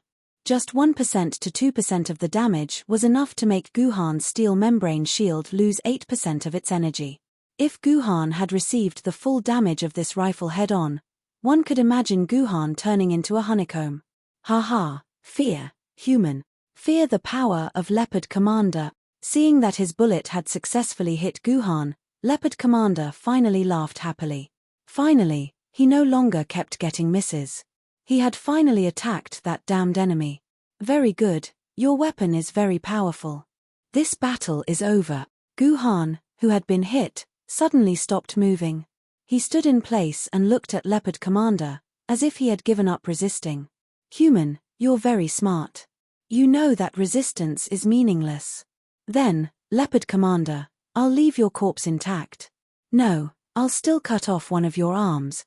Leopard Commander thought that Guhan had really given up resisting by standing there, so he immediately said proudly, "To me, there's only one reason why the battle is over, and that's because you're dead." Guhan snorted coldly. Leopard Commander was stunned, and then the surface of his body suddenly lit up with countless tiny lights. These lights weren't very bright. Under the cover of the sun, they were only at the level of fireflies. But it was this firefly-like light that made Leopard Commander's face show great fear, because he found that his body had begun to move uncontrollably. Leopard Commander, transform. Leopard Commander had never ordered his body to transform, but his body automatically activated it. The moment Leopard Commander transformed, a creaking sound of steel twisting came from his body. The next moment, all the armor and parts on his body peeled off his body like broken vase fragments. In less than 5 seconds, Leopard Commander's entire body turned into a pile of broken iron foam, leaving only a blue ball of light floating in the air. This was the tinder of a transformer. It was the core of a transformer, the strongest and weakest soul. Once it lost the protection of its body and let the tinder float in the air, it could burn for less than 5 minutes before automatically extinguishing. Once the tinder was extinguished, it meant that the transformer was completely dead. Go back to Cybertron. That is, if you can go back. Guhan walked to the tinder's side, took out a water bottle from his dimensional pocket, and dripped a drop of water on the tinder. The tinder trembled slightly before distorting and dissipating into the air. At the same time, a dimensional vortex appeared, about to absorb Leopard Commander's corpse. Yi Tian, I'll leave this dimensional vortex to you. Guhan released Yi Tian again. Although he looked unhappy, Yi Tian still put his upper body into the dimensional vortex and began to use his sword hilt to absorb the sword elements in the dimensional vortex. Chapter 354. Amazing. How did this sword-bearer win? Yi Wenjun, who had been staring closely at the battlefield, suddenly realized that he could not understand what was happening in front of him. After the sword-bearer severed Commander Leopard's hand, he did not do anything shocking. Instead, he circled around Yuan Ku and jumped up and down. Although he managed to hit Yuan Ku many times, he did not seem to deal fatal damage to Yuan Ku like how he had severed his hand at the beginning. Then, they saw Yuan Ku take out a new weapon and successfully hit Guhan, causing him quite a lot of damage. Yi Wenjun was very nervous when he saw this.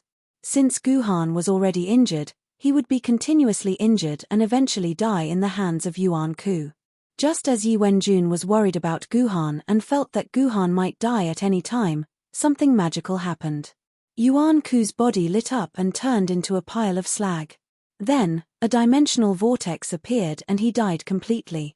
There was nothing left of him. Uncle Huang, what happened just now? Yi Wenjun asked Uncle Huang, who was beside him, dumbfounded. Young master, although I really want to answer your question, I can't see anything from inside the medical pod. Uncle Huang's bitter laugh came from inside the medical pod. This Yi Wenjun's brain must have been damaged. Uncle Huang's eyes could only see the medical pod filled with culture fluid and the sky above the medical pod's lid. Other than that, he couldn't see anything else. It could be seen that young Master Yi Wenjun was extremely reliant on Uncle Huang. He had grown up under Uncle Huang's care. What happened just now? Song Ifei and the Eagle Cat Sword Spirit also asked the same question. Both of them had no idea what Guhan had done to Yuan Ku to cause Yuan Ku's sudden death. It was understandable that Song Ifei did not understand. After all, she had only been a sword-bearer for more than a week. This was her first time fighting outside the city, so it was understandable that she did not know anything. However, it was interesting that the Eagle Cat Sword Spirit couldn't figure it out. Every sword spirit had been nurtured through hundreds of battles. They had seen all kinds of battles, but a battle like Jiyu Han's was something that the Eagle Cat Sword Spirit had never seen before. What the F***CK? Perhaps Ju Elvren was the only one on the entire battlefield who noticed something was amiss, but it was only a tiny bit of an inkling. Jiyu Luren could only guess a little of what Jiyu Han had done on the surface, but just like the Eagle Cat Sword Spirit, Jiyu Luren was completely at a loss as to what exactly Jiyu Han had done and what the principles behind this method were. How are you guys? Guhan brought the dizzy Song Ifei to Yi Wenjun's side. He looked at the time on the medical pod and realized that the old sword wielder would need more than 3 hours to complete the treatment and come out of the medical pod. We are all fine. Thank you, sir, for your help. Yi Wenjun will remember this and will repay you generously in the future. Yi Wenjun stood up and bowed deeply to Jiyu Han, even though this young swordsman was currently in dire straits. Although the young sword wielder was in dire straits, his every move had the demeanor of a master and a sense of pride. It was as if he was telling Guhan that he, Yi Wenjun, would repay his kindness 100-fold. No need, I don't need you to repay me.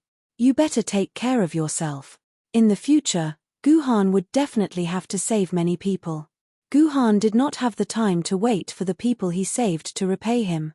Perhaps Guhan's indifferent attitude made Yi Wenjun angry and ashamed. He immediately stood up from the ground and said loudly, "Although I, Yi Wenjun, am in dire straits, I am still a man of steel. I owe you a favor today, and I will repay you even if I have to sacrifice my life in the future." You don't want to repay my kindness by risking your life. Hearing this, Ji Yuhan laughed in disdain. How forthright, how imposing, how heroic. But is your life really your own? Are you really worthy of your parents who raised you by saying this? Remember, I, Guhan, do not need your worthless life. You should keep your life and be filial to your parents. HMPH, ignorant person. Guhan's words were so loud that Yi Wenjun was so ashamed that he could not say anything. What Yi Wenjun did not know was that Ji Yuhan's words were his most sincere and heartfelt words. Guhan had money and power now, but he had no parents that he could be filial to. Every time he thought of this, Ji Yuhan couldn't help but feel pain in his heart. That was why he hated those who didn't know the immensity of heaven and earth, who didn't cherish their own lives, who didn't care about their parents' feelings, and who just wanted to be a hero. If Guhan was given a choice to exchange his current power for his parents' rebirth, Guhan would not hesitate for even a second. Come on, you're educating others. Can't you see that Mr. Yi Wenjun is older than you? What qualifications do you have to educate others?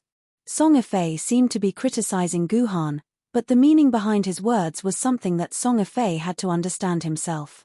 No, Mr. Guhan is right. I really can't only care about my own kindness and ignore my parents. I am too unfilial. Yi Wenjun let out a long sigh.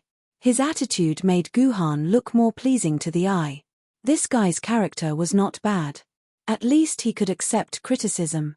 Benefactors, since Yuan Ku is dead, I will return to the beacon tower. Thank you for your help. I will never forget your kindness. After saying that, Yi Wenjun planned to carry the medical pod with Uncle Wang and return to the beacon tower.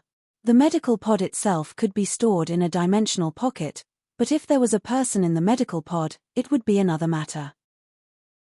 Naturally, the medical pod with a person in it could not be transported through a dimensional pocket. Yi Wenjun could only lift the medical pod himself and transport it back to the beacon tower. As a result, Yi Wenjun's hands had just placed on the two handles of the medical pod when he exerted a little force. He screamed and fell to the ground. There was a faint trace of blood on his shoulder. The wound that had stopped bleeding seemed to show signs of bleeding again. Under normal circumstances, this was not a problem. After all, Yi Wenjun was a sword wielder who enjoyed the blessing of a sword maiden. His strength was far beyond that of a mortal. Carrying a medical pod that weighed more than 100 kilograms was similar to a mortal carrying a water basin that weighed 1 or 2 kilograms. But that was under normal circumstances. Don't forget, Yi Wenjun's shoulder blades were pierced by Commander Leopard. Although the bleeding had been stopped after the emergency treatment by Guhan's gold sore medicine, it did not heal his broken bones and meridians. At this time, Yi Wenjun's two arms were still fine, but if he wanted to use force to lift something, it was simply courting death. Just the sharp pain from his shoulder blades could kill him, not to mention the terrible consequences of the wound reopening. Mr. Yi, are you okay? Seeing Yi Wenjun's wound reopening and bleeding, Song Yifei asked with concern.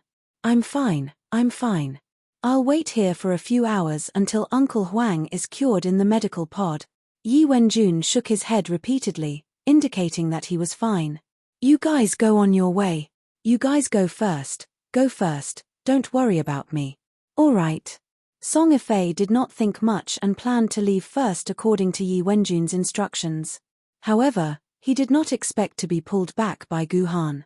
We can't leave him here. It's not safe here. The usually aloof Guhan was actually starting to worry about the other sword wielder's safety. Since Yuan Ku has already come out through the dimensional rift, it means that the nearby dimensional wall is at its weakest state. It is very likely that a new Yuan Ku will appear. Given their current condition, even if they encounter a tiger-grade Yuan Ku, it will be a dead end. Then what should we do? After hearing Guhan's words, Song Yifei felt that Guhan's words were very reasonable. If they left the two of them here, it was very likely that it was just as Guhan had said. A new Yuan Ku would appear, and the two of them would definitely die. Let me ask you. Guhan suddenly moved closer to Yi Wenjun's ear and whispered a few words. Yi Wenjun initially chose to shake his head and deny it, but after Guhan said a few more words, Yi Wenjun could only nod helplessly and admit to it. We will board the bus with them.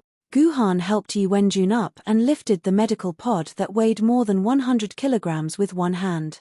He then walked directly to the hovering bus that was parked there. Bring them on the bus. Song Ifei was shocked and murmured to himself in disbelief, will Lord Eagle Cat agree to it? Of course, the Eagle Cat sword spirit would not agree. When he heard that Guhan wanted to bring Yi Wenjun and Yi Wenjun on the bus, the Eagle Cat immediately rejected it. I don't object to your style of treating patients and saving people. But Guhan, you have to understand our current situation and our mission. How about this, you bring them to the other beacon towers nearby, and the sword bearers there can take care of them, the Eagle Cat sword spirit said sternly. Mr. Gu, thank you for your kindness, but Lord Sword Spirit is right. Your mission is more important, so I won't disturb you anymore. Just bring me and Uncle Huang to the nearby beacon tower. I'm very familiar with the sword bearers there, so they will take care of me. When Yi Wenjun saw the Eagle Cat sword spirit, his whole body was a little unnatural, but it was not the unnatural feeling of fear when he saw a spirit sword bearer.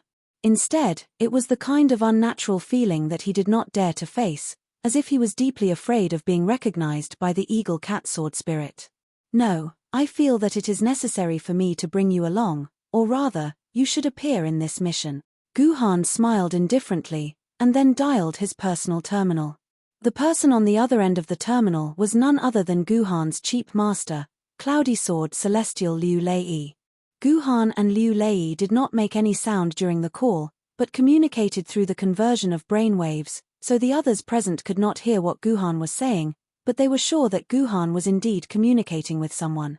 Lord Eagle Cat, my master wants to talk to you.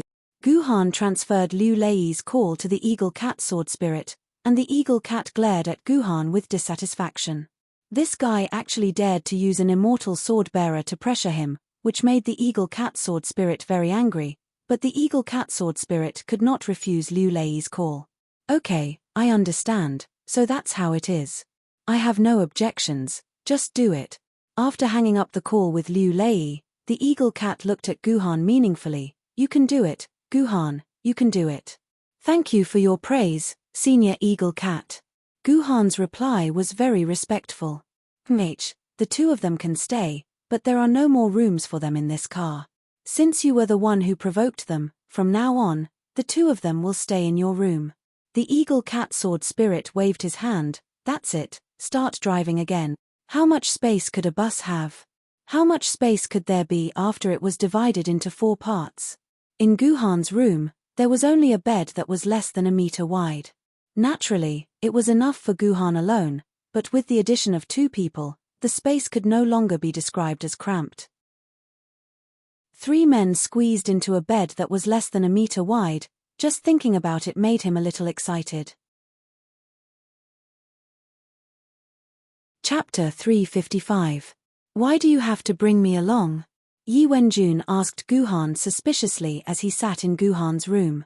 Because I feel like I need to bring you along. Guhan replied without even lifting his head. Because of my identity. Yi Wenjun clenched his fists. If it wasn't for his identity, his life would definitely be very easy. He wouldn't have to suffer so much. That's right, it's because of your identity. Because you are the descendant of Zhetian Jendi. Guhan enunciated each word clearly.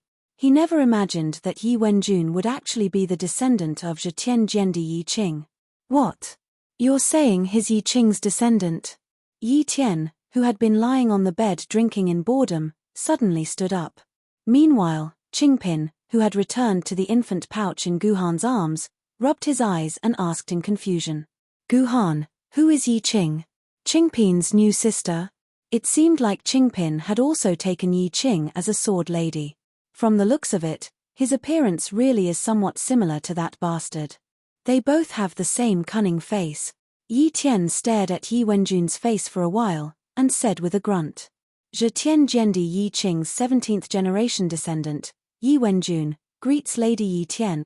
When Yi Wenjun heard Yi Tian's words, he immediately stood up and bowed to Yi Tian. Yi Tian was his ancestor's Zhetian Jendi's sword lady. She was also a comrade who had fought alongside his ancestor, so it was only natural for Yi Wenjun to bow to Yi Tian. There's no need for that. I will never be able to accept your Yi family's etiquette. Yi Tian harumphed coldly and lay back down, no longer paying attention to Zetian Gendi's descendant. How could this be? Yi Wenjun scratched his head in confusion. He could not understand why Yi Tian, who was once Yi Qing's sword mistress, would treat him with such an attitude, as if he was her enemy. Yi Wenjun looked at Guhan in confusion. Guhan waved his hand. Don't look at me, I don't know either. You'll have to ask your ancestor himself. Let's see if Zetian Gendi left behind any words. My ancestor was a heroic man. He came naked and left naked. Apart from our Yi family's bloodline, he didn't leave anything for me. Yi Wenjun said gloomily. When other Gendi passed away, they would more or less leave behind some resources for their descendants so that their bloodline could continue. However, their ancestor, Zetian Gendi, was extremely stingy. He built a huge Yuzhong base city but left nothing for his descendants. As a result, even though Zetian Gendi was one of the strongest Gendis in history, his descendants still ended up like this. It looks like Yi Wenjun isn't the type to lie. Could it be that Yi Qing really didn't leave anything for his descendants? Guhan thought to himself. He had many reasons for bringing Yi Wenjun along. One of them was that he wanted to befriend Yi Wenjun and learn more about Zetian Gendi from him. Guhan had always believed that Zetian Gendi would leave something for his descendants. Perhaps these things could reveal some secrets. His Majesty Zetian didn't leave nothing behind. At least for now, our target is one of His Majesty Zetian's ruins. This is also one of the reasons why I asked Sword Immortal Cloud Sky to bring you along. After all, you are Zetian Gendi's descendant. No matter what, you should have a share of Zetian Gendi's ruins. That's right. This was the most important reason why Guhan took the initiative to bring Yi Wenjun along. Since the ruins of Changyang Mountain were left behind by Zetian Gendi, how could Zetian Gendi's bloodline be excluded from the group? Moreover, Guhan had the emerald ring on his finger. Guhan immediately reported to Liu Lei, hoping to bring Yi Wenjun into the group. Liu Lei didn't hesitate. The Yi clan shouldn't be excluded. Even if the Yi clan had fallen, it couldn't hide the fact that their bloodline came from Zetian Gendi. My ancestors' ruins? Where is it? Why don't I know about it? Yi Wenjun asked subconsciously after hearing Guhan's news. Guhan didn't keep Yi Wenjun in suspense. He told him everything about the Changyang Mountain ruins. Something like that actually happened. I didn't know about it at all. Yi Wenjun's expression was agitated and ugly. As a direct descendant of his bloodline, he didn't know anything about the ruins left behind by his ancestor. No matter how he looked at it, he felt like he had been slapped in the face. After that, Ji Yuhan and Yi Wenjun had a long conversation. This descendant of the Yi family was not someone who could keep secrets to himself. Moreover, he was currently filled with bitterness. After being seduced by Ji Yuhan a few times, he told Ji Yuhan everything he knew about the Yi family's situation. Zetian Gendi didn't have any children when he was young. It wasn't until he became Gendi that he turned the heavenly court upside down and built China's second base city, Yuzhong Base City, that he settled down and married an ordinary woman who admired him. It took him 10 years to give birth to a son. When this son reached the age of 16, the heaven-shrouding Sword Emperor ascended to become an immortal. Zetian Gendi spent his entire life worrying about Yuzhong Base City. All his wealth and resources were used to build the city. When he passed away, apart from a house and a few belongings, he didn't leave anything valuable to his son. However, because of his benevolence in establishing the Yuzhong base, the support of his old subordinates, and the fact that Yi Qing's son and grandson had become immortal sword-bearers and were in charge of the Sword Committee and Council of Yuzhong City, the Yi family had been very famous in the first 100 years of Yuzhong City. They were known as the #1 family in Yuzhong City, the heaven-shrouding family. However, by the 5th generation, the Yi clan began to decline. It wasn't that people coveted the Yi clan's position and wanted to take over the position of chairman of the Sword Committee. It was just that the 5th generation of the Yi clan was no longer suitable. This 5th generation descendant was a pureblood, which meant he couldn't become a sword-bearer. Yuzhong City's Sword Committee could not be led by an ordinary person. The sword committee could only be controlled by a sword bearer. This fifth-generation successor also understood this, so after his father resigned, he did not have any illusions about the position of the chairman of the sword committee. Instead, he began to lead a befuddled and dreamy life of luxury. He enjoyed delicacies from land to sea, pleasure to the fullest.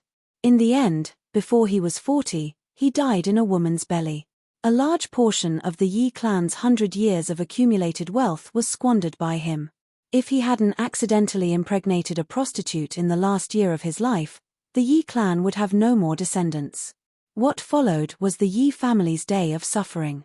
Although the sixth generation was not a pureblood human, he had tried his entire life. He had tried all the ancient sword maidens in Yuzhang City and Yangjing City, but he could not find a sword maiden who could synchronize with him. In the end, the sixth generation came up with an ultimate plan, that was to have children. He tried his best to have children. The more children he had, the higher the chances of the seventh generation becoming a sword bearer. Needless to say, the first half of the plan went well. The sixth generation Yi family head had a total of 13 children, 7 boys and 6 girls. Even the gender balance was balanced. In the end, none of the 7 boys and 6 girls produced a sword bearer. The sixth generation Yi clan head was so angry that he died. None of the 13 children were kind and fought for the position of Yi clan head. The entire core region was in a foul atmosphere due to their fighting. The Yi clan's already weakened reputation was completely destroyed by this fight. In the end, Yuzhang City's sword commission could not stand it anymore. They forcefully separated the 13 children and froze all the Yi clan's assets. They announced that whoever became a sword bearer would have the right to inherit the Yi clan's wealth. This was a fair and just solution, so the 13 descendants began to give birth to more children. Finally, when the seventh generation reached 123 children, the youngest son of the sixth generation became an ancient sword wielder, ending the battle for the position of head of the family. The Sword Commission did not covet the Yi clan's assets and returned all the frozen assets to the seventh generation Yi clan head. The clan head was chosen, but the side effects came. All the 123 family members were trash who wanted to live the life of a nouveau riche. The seventh generation Yi clan head was cowardly and only wanted to prevent the family from going back to the days of constant fighting for assets. Hence, he tried to satisfy the needs of these trash. In the end, the entire seventh and eighth generation were trash who weighed more than 200 kilograms. The entire Yi clan's resources and wealth were completely consumed by these trash. In the eighth generation, just as the eighth master was thinking about how to drive out the growing number of family members, God came to his aid. It was the first time Yuzhang City was completely breached without an emperor sword-bearer.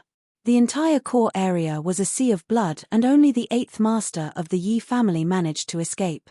The rest of the family members were left behind in the core area and became Yuan Hui's food.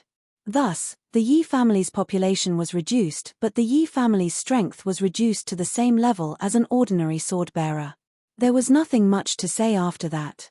The next generation of Yi clan heads would at most become sword-bearers like Yi Wenjun. They would not have the ability to revive the Yi clan. The Yuzhang Sword Commission only allowed these powerful Gendi descendants to live and pass down their bloodline. Hence, the Yi clan lived a miserable life for hundreds of years until Yi Wenjun's generation. Yi Wenjun's father was an ancient sword-bearer but did nothing. He did not want to go out to fight and only wanted to hide at home and drink. The burden of the family fell on Yi Wenjun's shoulders. Chapter 356. There were many reasons for the Yi family's decline. Of course, the lack of talent was the main reason, but it was also because the previous family heads were tired and incompetent. It wasn't that they couldn't find a sword maiden that they could synchronize with, but it was because their sword essence didn't meet the requirements for synchronization. They were too lazy and relied on their status as the descendants of the heaven-shrouding sword emperor. Even without the hero coin, Yuzhang City wouldn't really force them to go out and do quests. In order to preserve the bloodline of the heaven-shrouding sword emperor, they treated it like raising a rice worm. However, Yi Wenjun was one of the few Yi descendants who was ambitious and wanted to revive the family. That was why he desperately participated in all kinds of battles and accumulated sword essence. At the age of 20, he became a treasure sword wielder. Then, because the mission of guarding the beacon tower gave a lot of hero coins, Yi Wenjun risked his life and took the initiative to join the ranks of the beacon tower guards. One had to know that the beacon tower was usually used by sword-bearers who had committed a crime to offset their sentence. For example, if you were sentenced to 10 years in prison, you only needed to guard the beacon for 10 months to offset your sentence. Very few people were willing to guard a beacon. There were a lot of beacons, but there were not enough criminals to guard them, so Yuzhong City increased the reward for guarding the beacons. It seemed that the most recent sword-bearers who guarded the beacons for a month could get a reward of 5,000 hero coins. This was far more than the reward given by other missions, so Yi Wenjun brought his henchman, Uncle Huang, to guard the beacons. Today was the 3rd month they had been guarding the beacons. This retainer, Uncle Huang, had been with the Yi family since Zhejiandi. Back then, the heaven-shrouding sword family had many retainers. During Dai Feng's time, there were more than 30 sword-bearers ranging from ancient to famed swords. Later, the Yi family declined and the retainers gradually dispersed. In the end, only Uncle Huang was left as the most loyal retainer. He never left the Yi family for hundreds of years. Until now, he still protected the last descendant of the Yi family, Yi Wenjun. This was the general story of the Yi clan. Ji Yu Han, who had never cared about the Yi clan, sighed. He didn't think that the descendants of the illustrious heaven-shrouding sword emperor would decline to this extent. Even the clan's base was completely destroyed during the difficult sword era. The direct line of inheritance was also intermittent. He wouldn't be able to get any information about the heaven-shrouding sword emperor from Yi Wenjun, let alone about himself and the heaven-shrouding sword emperor. From Yi Wenjun's words, the heaven-shrouding sword emperor had always been described as a man. In other words, they had always believed the heaven-shrouding sword emperor to be a man. They had no idea that their ancestor, Yi Qing, was most likely a woman. If Guhan took the initiative to tell Yi Wenjun that Zhejiandi was a woman, Yi Wenjun would probably treat it as an insult to Zhejiandi and cut ties with Guhan on the spot. This trip to Chongyang Mountain is an opportunity for you. Perhaps His Majesty Zhetian hid some relics for your descendants. If you can find these relics, the Yi clan might be able to rise again. Ji Yu Han comforted Yi Wenjun, which was rare. Ji Yu Han never comforted people. That's right, Yi Wenjun. I understand. Thank you, Mr. Ji Yu. Yi Wenjun nodded. Her eyes suddenly welled up with tears. Thank you, Mr. Ji Yu, for remembering our Yi family and knowing that these relics were left behind by our ancestors. Those guys from the Sword Council have completely forgotten about our Yi family. If we had not met you by chance, we would never have known that our ancestors left behind such riches for us. Yi Wenjun was right. Liu Lei and Zhu Wudao had never thought about the Yi family. It was not that Liu Lei was heartless and could ignore the Yi family. It was because the Yi family had been too weak for the past few hundred years. It was so weak that everyone had almost forgotten about its existence in Yuzhong City. Liu Lei had really forgotten about the Yi family. Otherwise, he would not have agreed to let the Yi family enter Chongyang Mountain the moment Guhan mentioned the Yi family. That was why Guhan's expression darkened when he heard Yi Wenjun's words. You're too extreme. Yuzhong City has never forgotten about the Yi family. It's the Yi family that is too useless. Just a moment ago, Guhan was comforting Yi Wenjun. Now, he did not hesitate to poke at Yi Wenjun's sore spot. You should not resent the Sword Council. You should resent your own strength. If you really have the determination to revive the Yi family, then prove the Sword Council's mistake with your actions. With that, Guhan left the room unceremoniously and sat on a chair near the window to enjoy the scenery. Yi Wenjun sat in silence for a while before sighing. This Mr. Ji Yu Han isn't as old as I am, but he speaks as if he's my ancestor. I can't even refute a single word of his. How embarrassing. But Mr. Ji Yu is right. Our Yi family is mostly to blame for this. I, Yi Wenjun, may be cowardly, weak and a crybaby, but I, Yi Wenjun, will bring the Yi family back to the top of Yuzhong City. Sooner or later, The position of the chairman of the sword committee will return to the Yi family. Yi Wenjun's eyes burned with ambition. His out. Song Ifei was already waiting for Guhan at the table by the window. Guhan ignored her and placed the sleeping Qingpin on the table.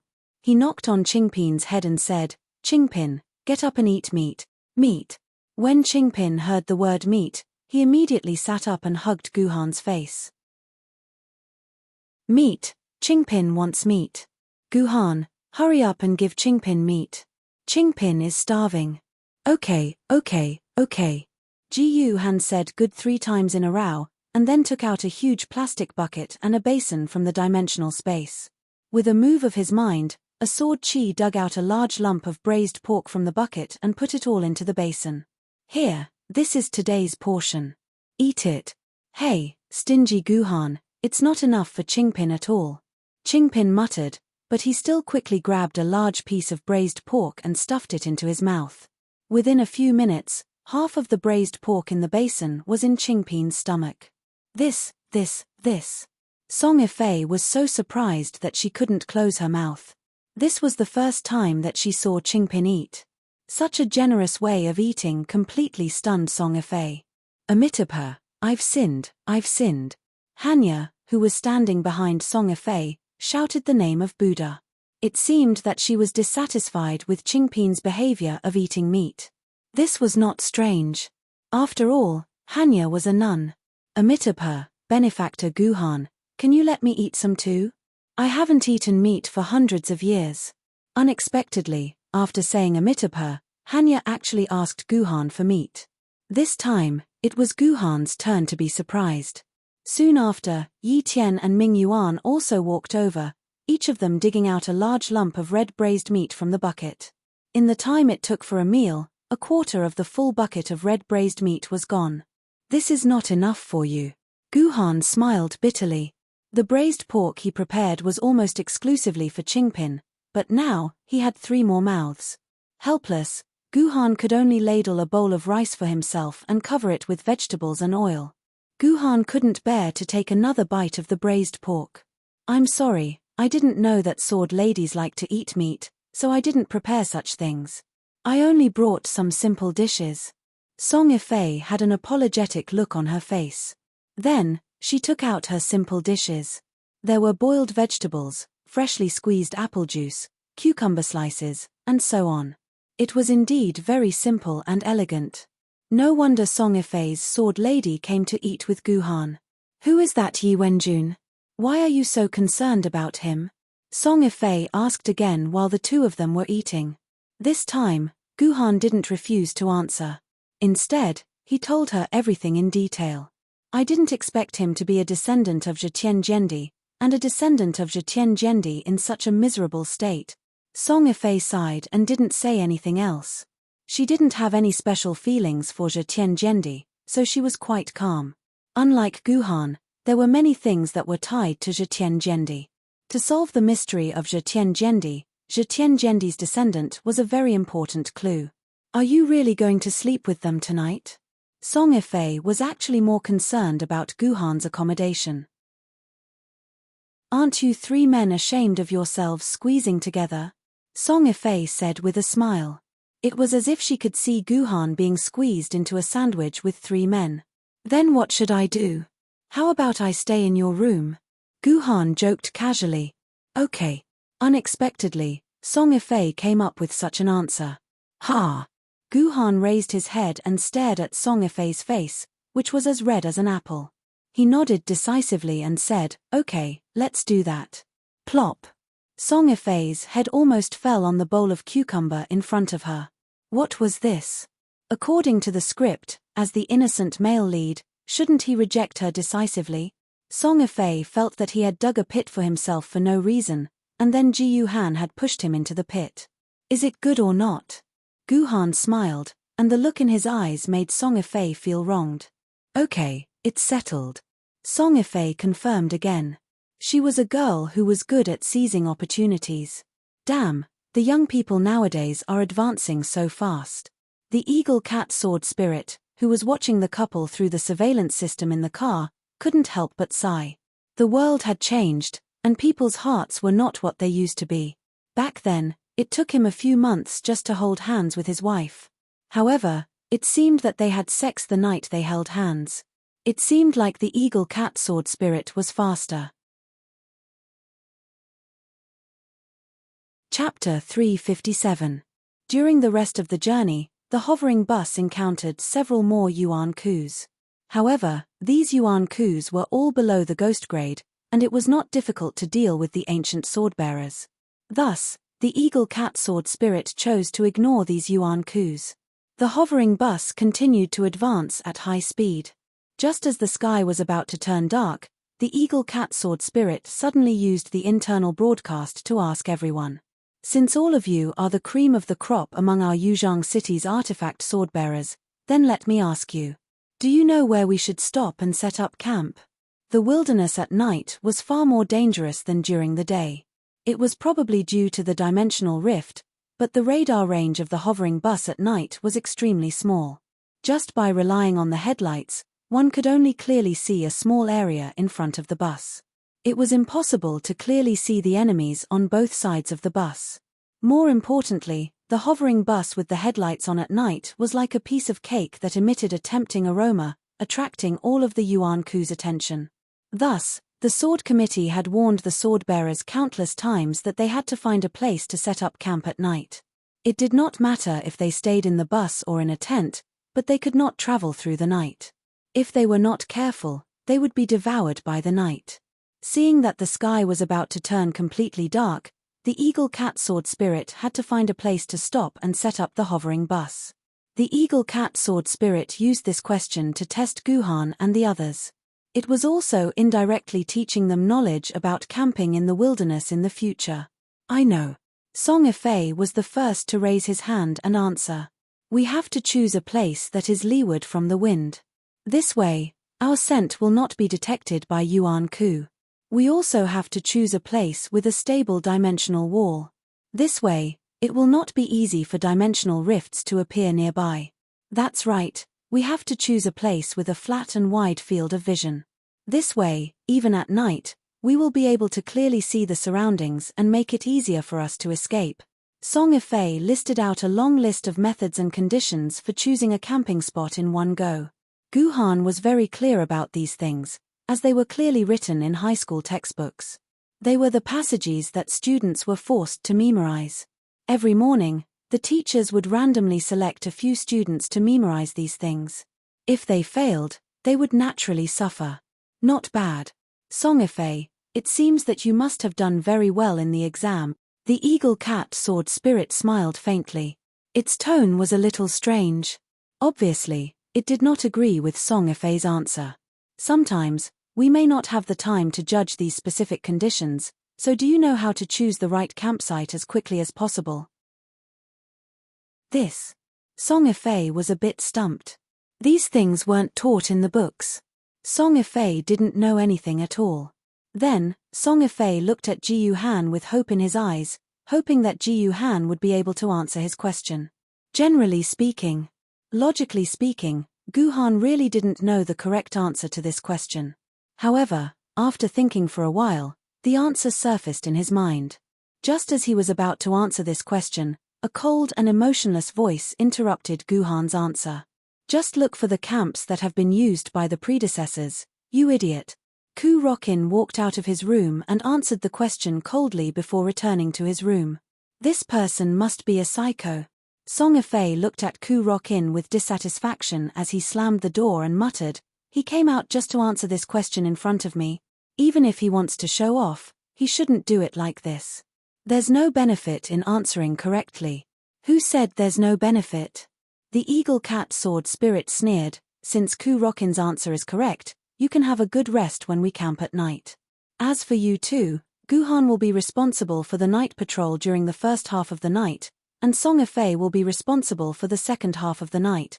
Well, after a few words, Guhan and Song Ifei were assigned to patrol the night. This was a very hard job. They couldn't sleep for half of the night.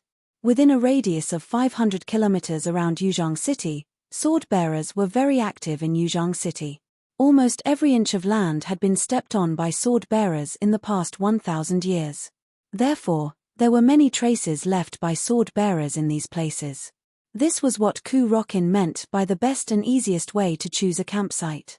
They just had to find a place with the most traces of campsites nearby and set up camp.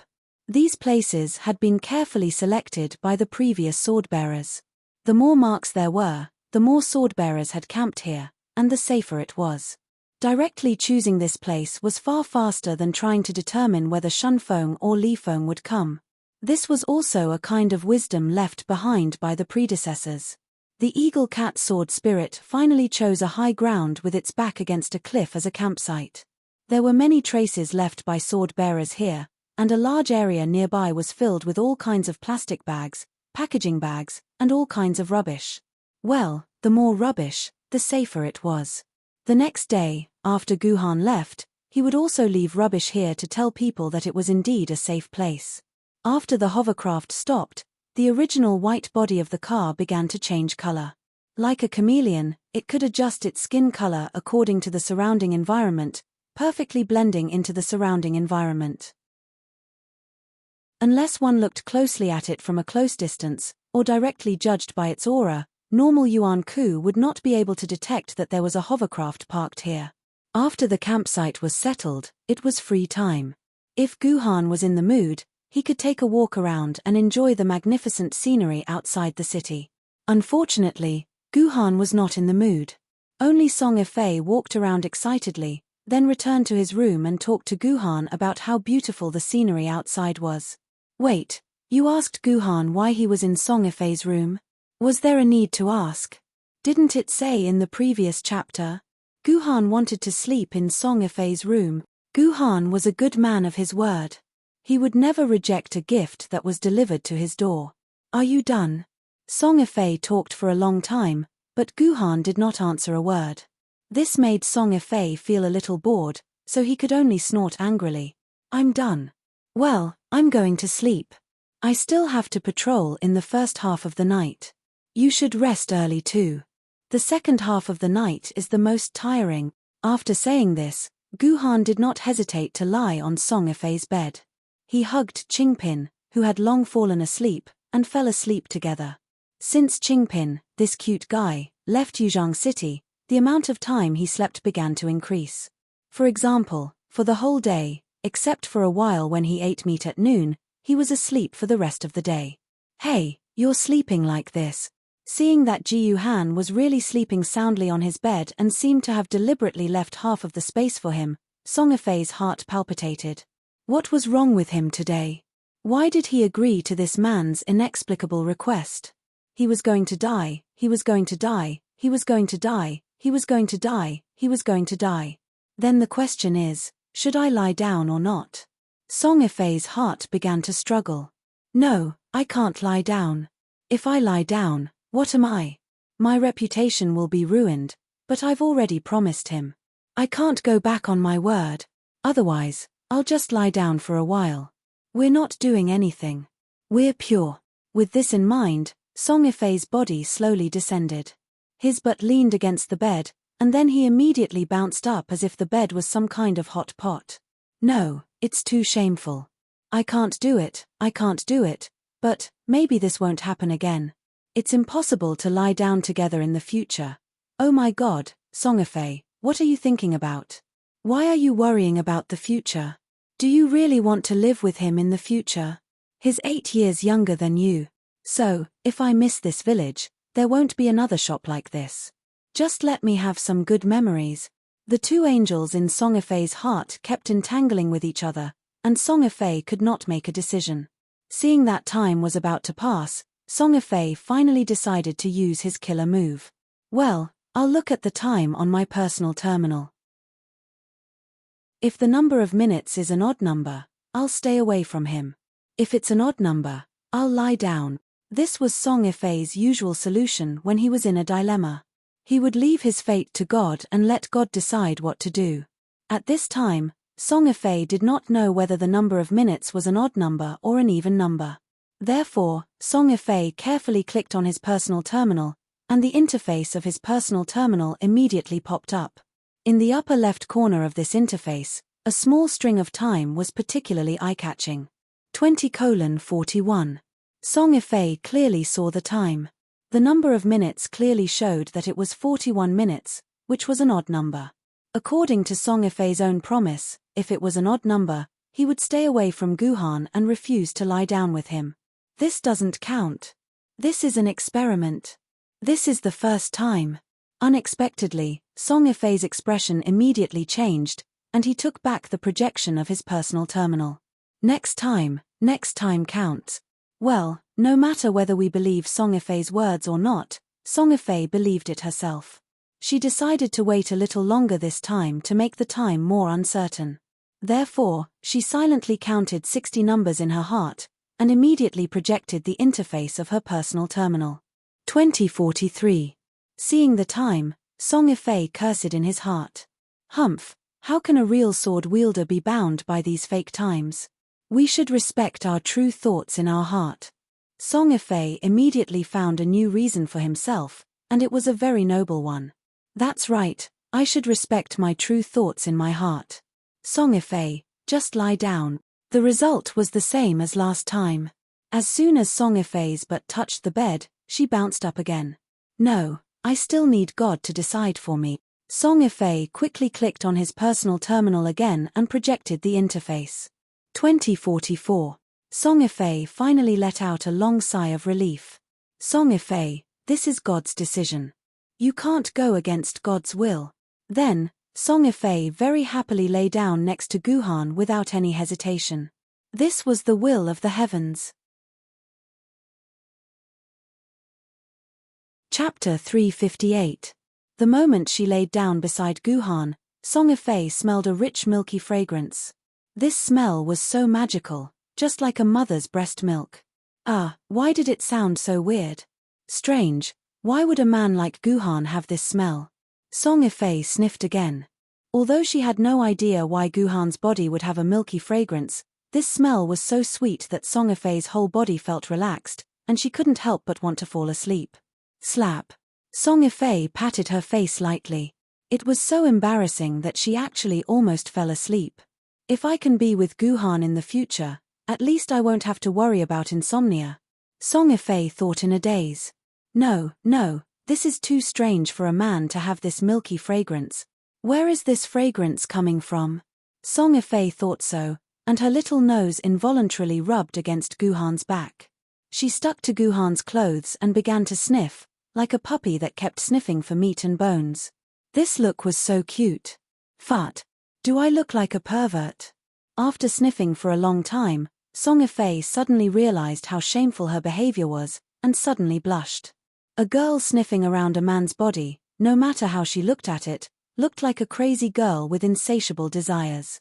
Just when Song Ifei felt extremely ashamed and was about to stop this crazy girl behavior, a rich milky fragrance suddenly came to her face and went straight to her nose.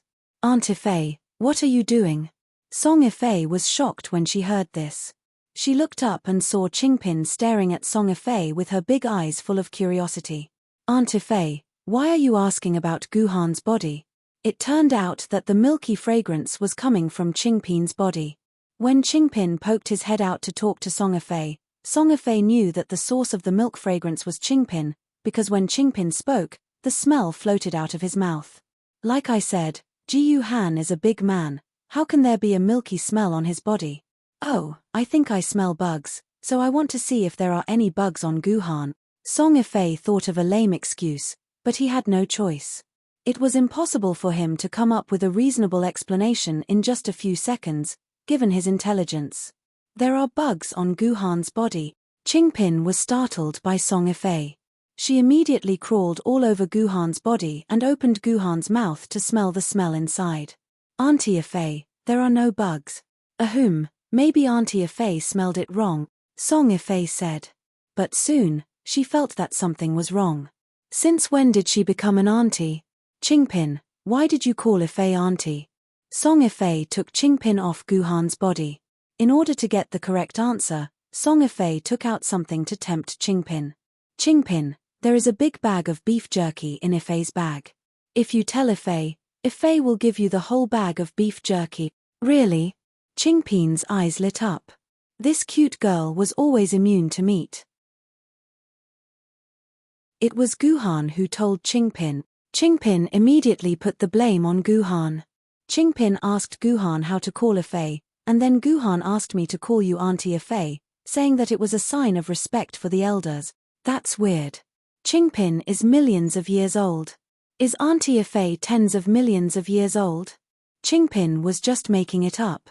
Guhan had never talked about Song Afei with Qingpin. It was Qingpin's own idea. Although Qingpin was cute, he was not stupid. He could not say that he came up with the title of auntie.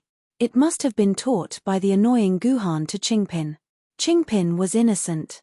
Beef jerky. Beef jerky. Qingpin answered the question. Qingpin wants to eat beef jerky. After Qingpin answered the question, he immediately pinched a piece of meat on Song Afei's face, indicating that Song Afei should fulfill her promise. Okay, I'll give it to you now. Song Afei took out a handful of beef jerky from her dimensional space. She had spent thousands of yuan to buy it as a snack, but it all ended up in Qingpin's hands.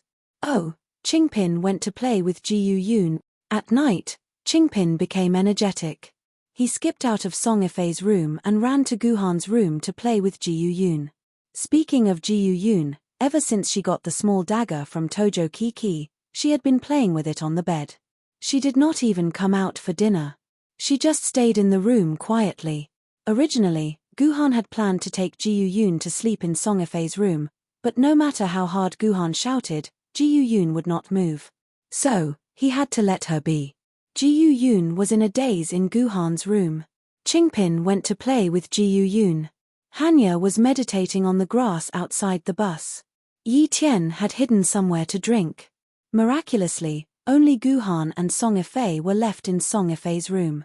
Was this the legendary sleeping together? Song Afei could not help but lean closer to Guhan's position. Then, she put her arm on Guhan's waist to feel Guhan's body temperature. Then, she took a deep breath. There was no milk fragrance, but a faint sweat smell. This was the smell of a man. Song Afei began to regret it. In fact, it was good for Qingpin to stay here. Her milk fragrance could cover up the sweat smell on Guhan's body. The battle at noon had more or less made Guhan sweat. This bus did not have a luxurious design for people to take a shower. As a sword bearer, he could just find a pond to take a shower. 1,000 years after the apocalypse, the only thing that had significantly improved on Earth was its environment. All the streams and rivers had basically recovered their clarity. Bathing in these waters might even be cleaner than tap water. However, this faint sweat smell made Song Afei's heart palpitate. She did not know what was going on, but some kind of fire that Song Afei had calmed down for more than 20 years had suddenly ignited. First, she felt her face heat up. Then, waves of heat kept rolling in her body. Gradually, this heat gathered in Song Afei's lower body. A certain place began to become wet. The liquid that seemed to be there and not there hooked onto Song Afei's delicate skin, making half of her body itch. Heavens! What's wrong with me? I just smelled a little sweat. Song Afei felt that it was inconceivable for her body to be in such an uncontrollable state. She even suspected that she was a lewd woman. Otherwise, why would there be such a shameful result from just smelling a little sweat? Moreover, this feeling was getting stronger and stronger. In less than a few minutes, Song Afei felt that her underwear was completely wet. If Song Afei and Guhan were really boyfriend and girlfriend, then Song Afei would definitely not hesitate to ride on Guhan's body, pull off his clothes, and then have sex with him. Unfortunately, Song Afei and Guhan were not in a relationship.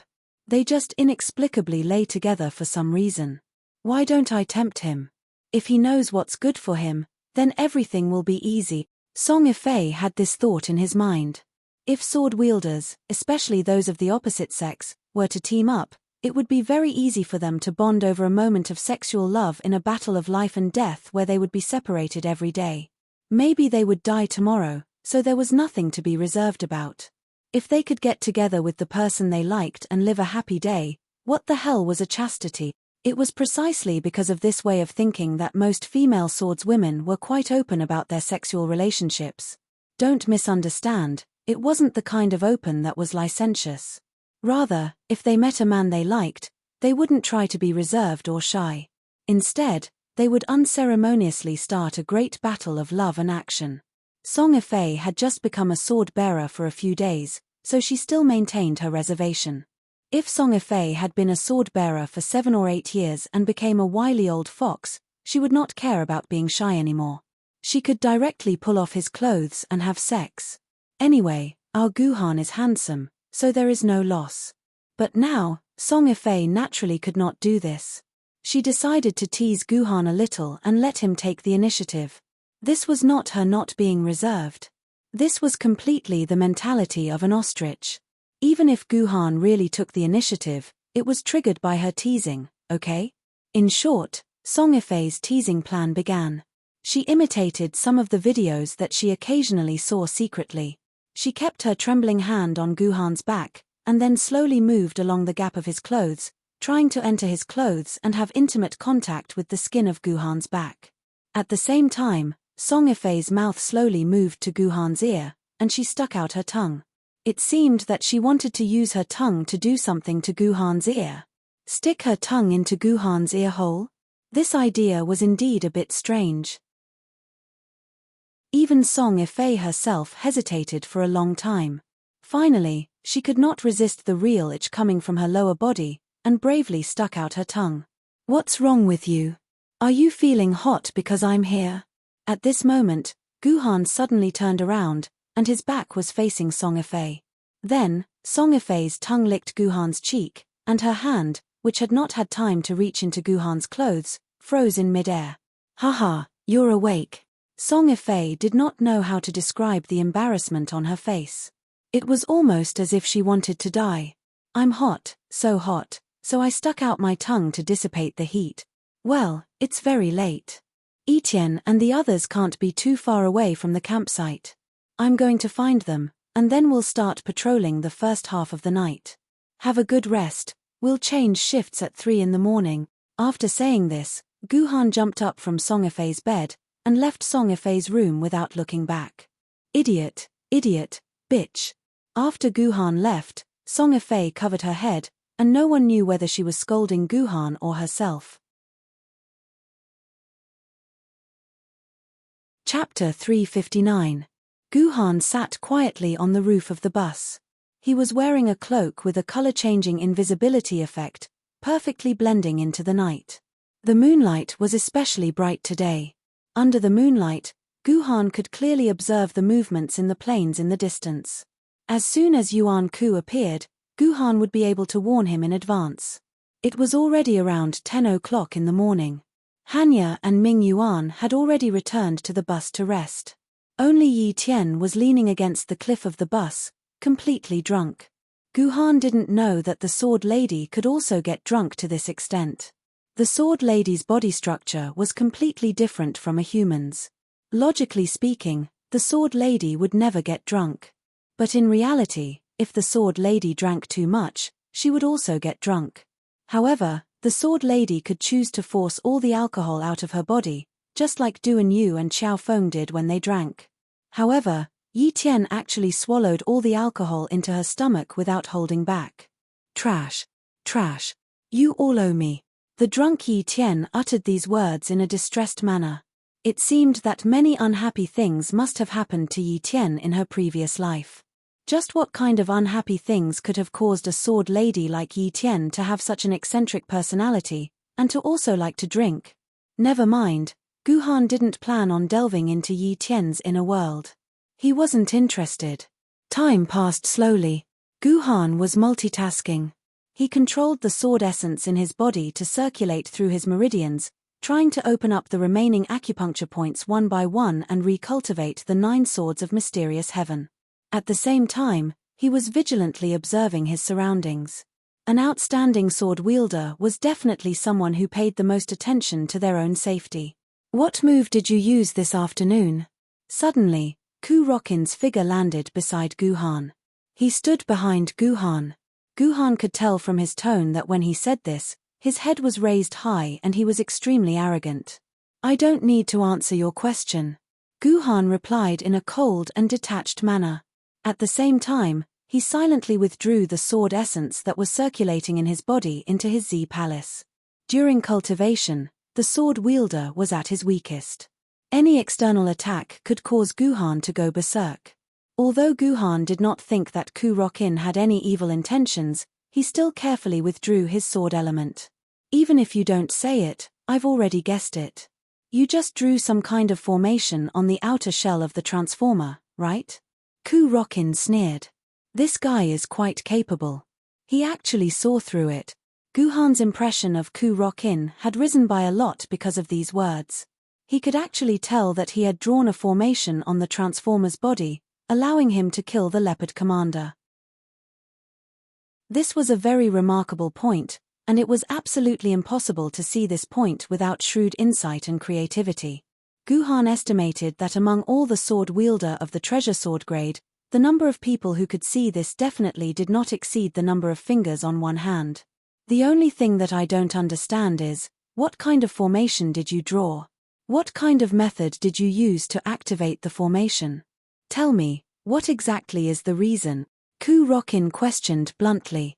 This is my unique skill, and also my secret. Do you think I will tell you? Why should I tell you? Guhan's tone was full of mockery. Just because you are Sword Immortal Baiju's son, do I have to tell you? I don't need that stinky old man's bad reputation. Hearing Guhan mention Sword Immortal Baiju's name, Kurokin became a little irritated. Clearly, he did not like people calling him Sword Immortal Baiju's son. Every Chunibya youth was like this. They did not want their success to be built on the help of their parents' generation.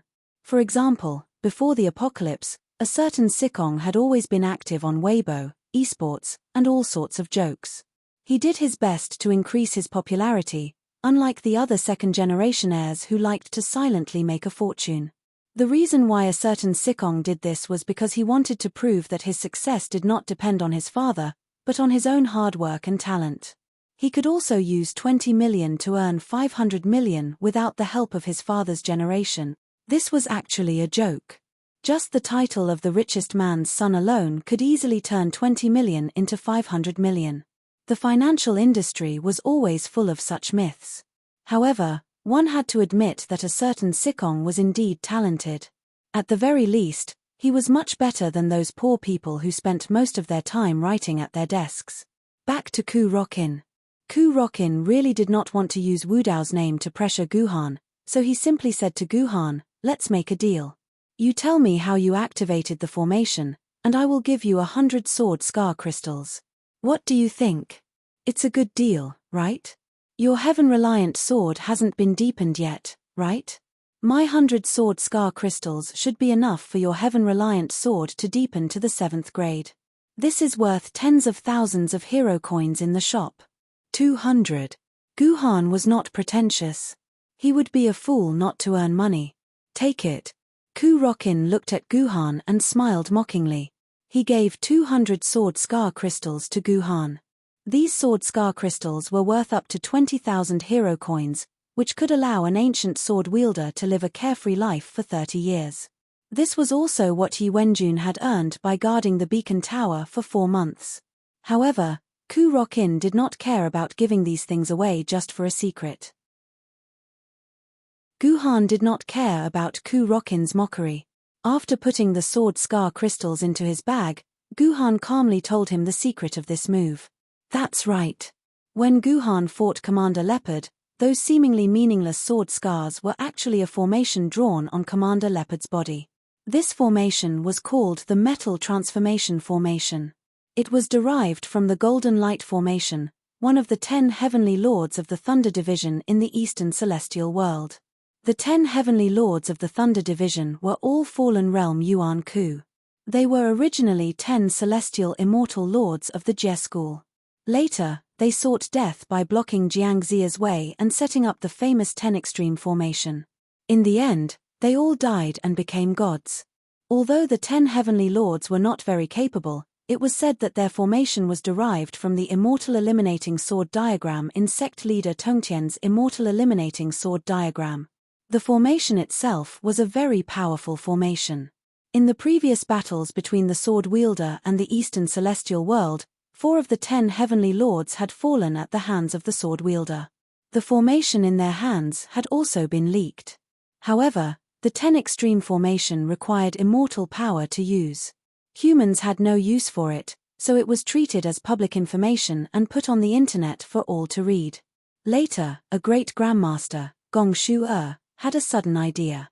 He combined the mysteries of the natural sword diagram that could make the sword Maiden form a formation and invented a formation that could be activated by sword essence.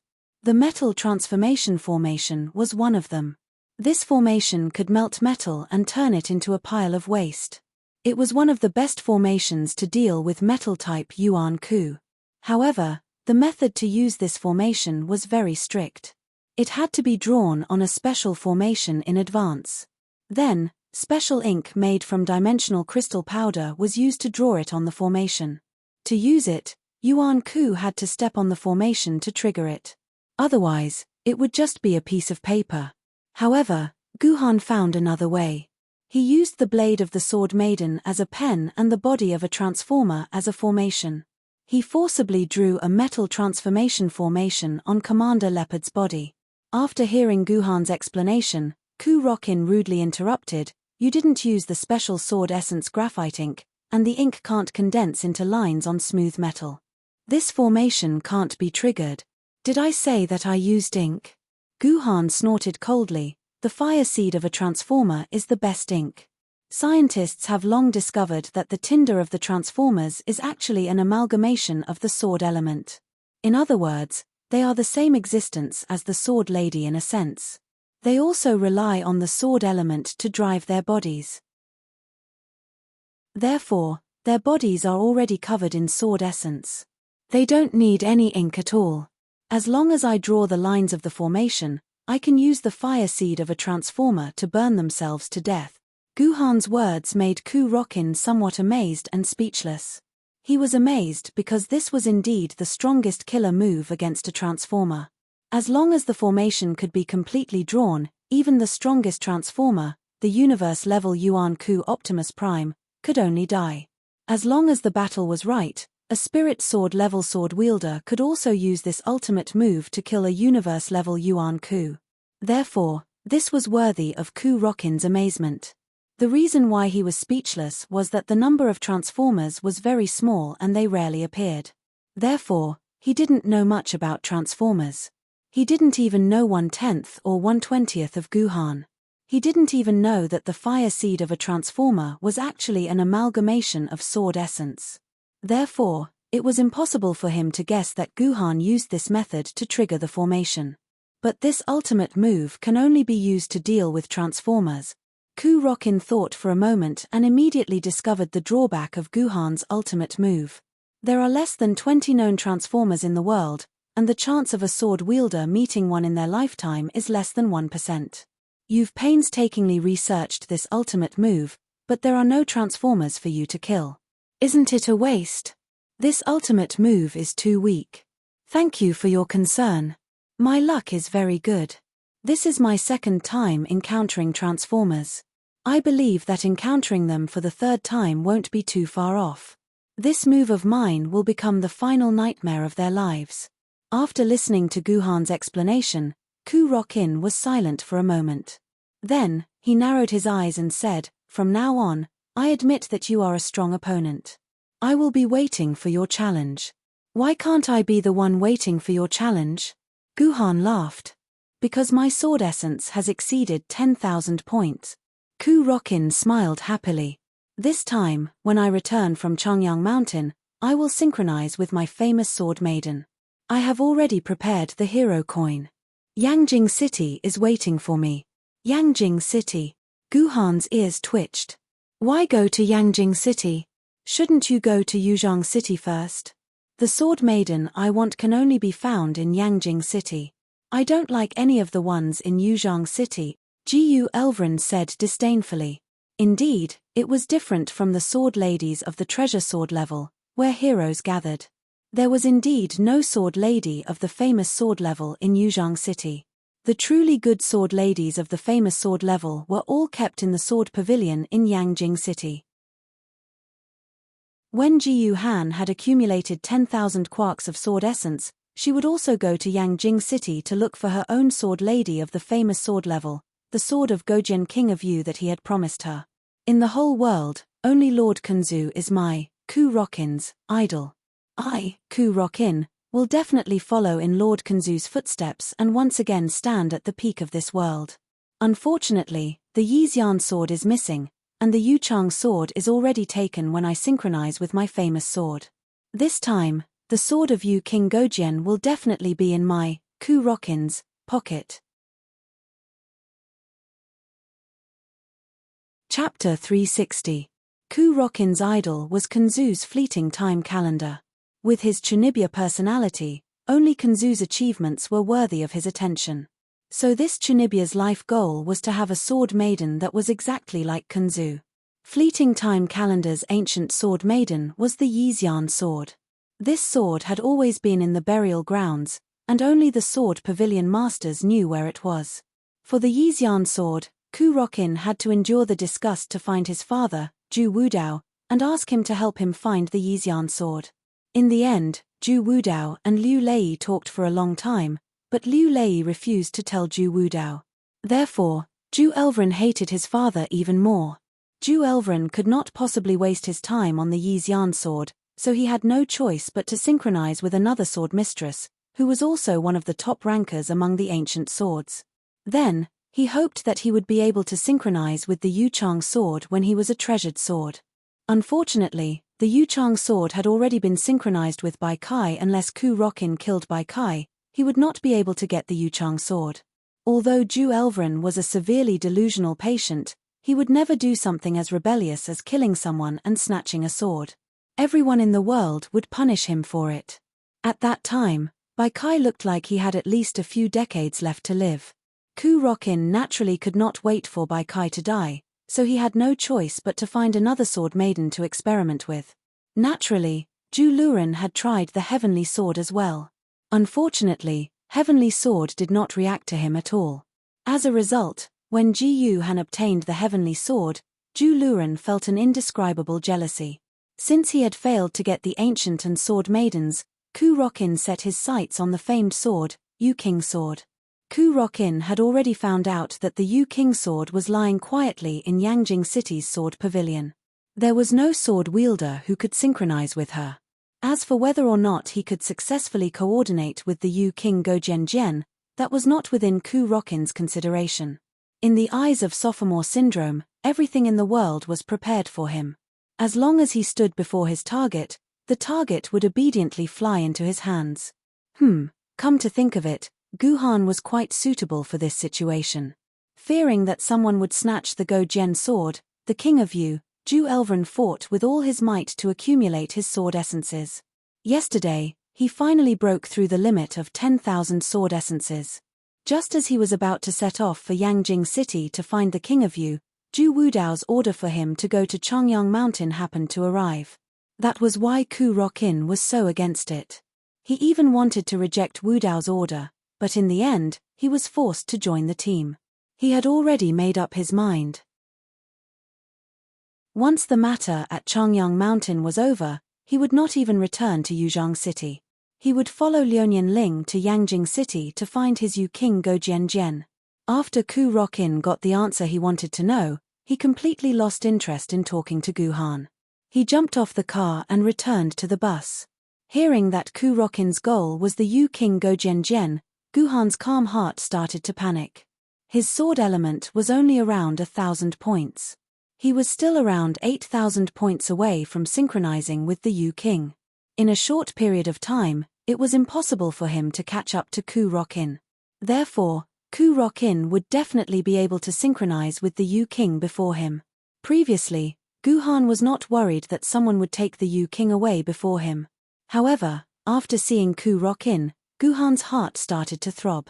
A voice seemed to be telling Guhan that Ku Rokin might succeed. He would take the Yu King away. The Yu King's love for Guhan was limited to the game. In reality, the sleeping Yu King did not know Guhan at all. Naturally, he would not open a back door for Guhan and let Guhan take him away. It was not impossible for Ku Rokin to take the Yu King away. Looks like I have to speed up. If the Yu King falls into someone else's hands, I, Guhan, will be nothing. Guhan's heart started to throb. The Yu King was Guhan's. This was something that could not be changed. The night passed uneventfully. Without Yuan Ku coming to disturb them, Guhan waited until 3 o'clock. He did not see Song Yifei come over to take over his shift. However, Ji Yuhan didn't rush her. Instead, he just waited on the roof of the car silently. It wasn't until 4 o'clock that Song Yifei came to Ji Yuhan expressionlessly. Move. Song Yifei pushed Guhan and sat in Guhan's position. She looked at the long night without saying a word. In fact, Song Yifei waited until this time to appear. Song Yifei woke up at 3 o'clock. In other words, she had never fallen asleep. After Guhan left the room, Song Yifei could no longer suppress her desire. She reached her hand into her crotch and rubbed it for a long time. Then, she collapsed and laid on the bed like a pile of mud. After the water in her lower body was discharged, she could no longer suppress the water in her upper body. A large amount of tears flowed out of Song Yifei's eyes. Everything that happened just now made Song Yifei feel extremely ashamed when she recalled it. What was even more shameful was Guhan's resolute attitude of leaving. What was this? After flirting with her, he threw her aside. She was like Guhan's toy? Was Guhan so unfond of her? Did he hate her that much? She had humiliated herself to such an extent, and this was the result she got. More importantly, Song Yifei could be sure that Ji Yuhan had never thought of him at all.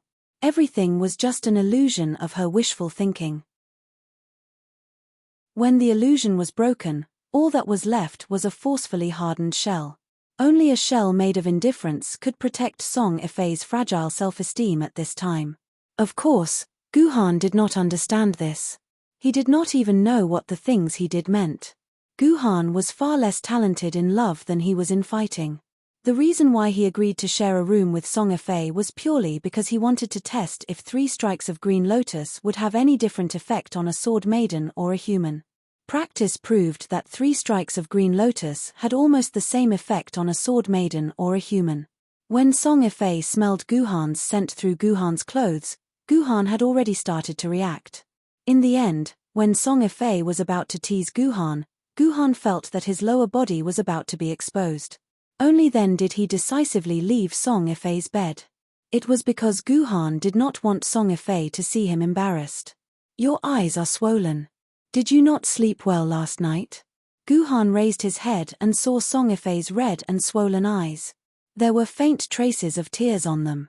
You cried the whole night. No. I had a nightmare. I cried in the dream. Song Yifei forced herself to sleep. You didn't cry because of me, did you? Ji Yuhan immediately saw through Song Yifei's disguise. Have you fallen in love with me? Song Yifei asked. What? Ji Yuhan asked. No, never. Who would fall in love with an idiot like you? You're a pervert. Song Yifei was a bit flustered. She did not expect Guhan to say these things without hesitation. As a model of an aloof Prince Charming, shouldn't Ji Yuhan be even more aloof and disdainful of things like relationships? Whatever. Guhan stood up and was about to leave the roof. You can fall in love with me, but I can't promise that I'll fall in love with you. You can fall in love with me, but I can't promise that I'll fall in love with you. You can mate with me, and I promise that I won't reject you. You can scold me, and I promise that I won't scold you. You can hate me, and I promise that I won't hate you. I know that I'm a complete jerk for saying this, but I'm sorry. Before my life stops, I'll stay like this. I'll hide some things, but I don't like to hide things about relationships. Yifei, think about it carefully. But no matter what, I hope that we can still be friends. I don't have many friends, and you're my 3rd friend. I can promise you that. After saying this, Guhan disappeared from the roof, leaving Song Yifei sitting on the roof in a daze. What is this? You want me to give up?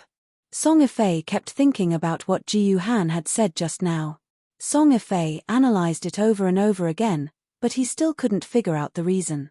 Fut, you said that you don't want to hide things about relationships, but in the end, it's still so confusing. You can't understand anything. Song Yifei spat. But to her surprise, after hearing what Guhan had said, she felt a lot better. Fine, let's be friends for now. If I want to find a man, I can find any handsome young man. Why would I hang myself on Guhan's tree? Song Ifei stuck out his tongue and stared at the plains in the distance until the sun slowly rose from the horizon the next day. It seemed that tomorrow would be a good day again. The floating bus set off at 7 the next morning. After about 4 hours, it arrived at the last large stronghold in Yuzhang City, Yeyang Fortress. Yeyang Fortress was built along the river. It was built under the leadership of the Longevity Jendi. It was about 1/30th the size of Yuzhang City. The Yuyang Fort was not a base city suitable for human habitation because it did not have a dimensional barrier. The defense of the Yuyang Fort was completely dependent on the swordbearers. Throughout history, the Yuyang Fort had been conquered by the Yuan family at least 40 times. On average, it would fall every 10 years or so. A fort like that could not be used as a place for human habitation. Yeyang Fortress was a large supply point for the sword-bearers. The sword-bearers had to survive in the wilderness and kill Yuan Ku, which consumed a lot of resources. It was not practical to rely on Yuzhang City for supplies. It would take too long to go back and forth. That was why Yeyang Fortress was built. With Yeyang Fortress, the sword-bearers could move around in a larger area. At the same time, they could provide some warning to Yuzhang City. The bus would stop at Yeyang Fortress for 2 hours to buy some supplies and do some repairs. Chapter 361. According to the plan, Guhan and the others didn't need to enter Fort Yuyang to rest. They had only left Yuzhang City for less than a day, so they had plenty of supplies. It was enough for them to make a round trip from Chongyang Mountain. However, with the addition of Yi Wenjun, Ji Yuhan and the others had no choice but to enter Fort Yuyang. This was because Yi Wenjun's sword Maiden had been severely damaged in the battle with Commander Leopard. The blade of the sword had already been shattered to the hilt. With just one more light attack, this sword Maiden would probably break on the spot. Therefore, Yi Wenjun had to go to Jiangyin City and find a swordsmith to repair the broken sword. Otherwise, Yi Wenjun would be a complete burden, and he wouldn't be of any use in the Chongyang Mountain ruins. From afar, Fort Yuyang looked like a carambola, full of sharp edges and a murderous aura. The gate of Fort Yuyang was completely made of dimensional crystals, but it was very small. It was only 5 meters wide, 4 meters tall, and 2 meters thick. It couldn't even compare to the gates of some villas. However, because the gate was small, it could withstand Yuan Ku's powerful attacks. Even a Yu-realm Yuan Ku's attack could withstand hundreds or even thousands of attacks. The reason why the gate was small was to increase the strength of the defense, and it also prevented large vehicles from entering Fort Yuyang. There wasn't much space inside Fort Yuyang, and the streets were very narrow. There wasn't a parking lot either. Other than bicycles, all other vehicles were prohibited from entering. Guhan could only park the floating bus in the parking lot near the gate and walk into Fort Yuyang. As for the safety of the floating bus, there was no need to worry about it. Without thousands of Yuan Ku, they wouldn't even be able to get close to Fort Yuyang. Once there were so many Yuan Ku, there was no need to worry about vehicles anymore. Instead, they had to worry about the safety of Fort Yuyang and whether or not they could defend it. At the gate of Fort Yuyang, there was a strict inspection process.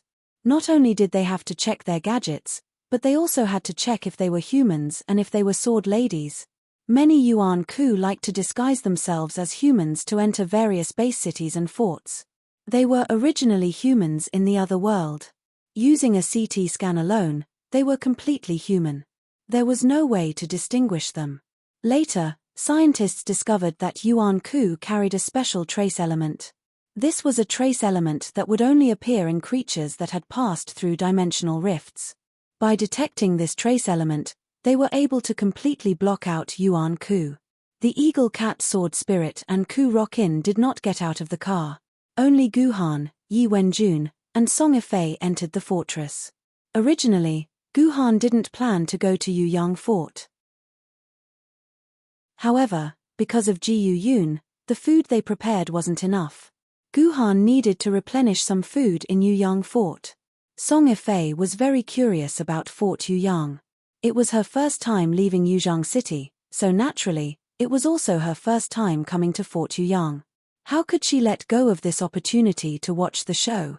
After entering the fortress, Yi Wenjun and Guhan parted ways. He needed to repair his sword lady. The gathering place for swordsmiths was a small area in the east of the fortress, while Guhan bought food in the west.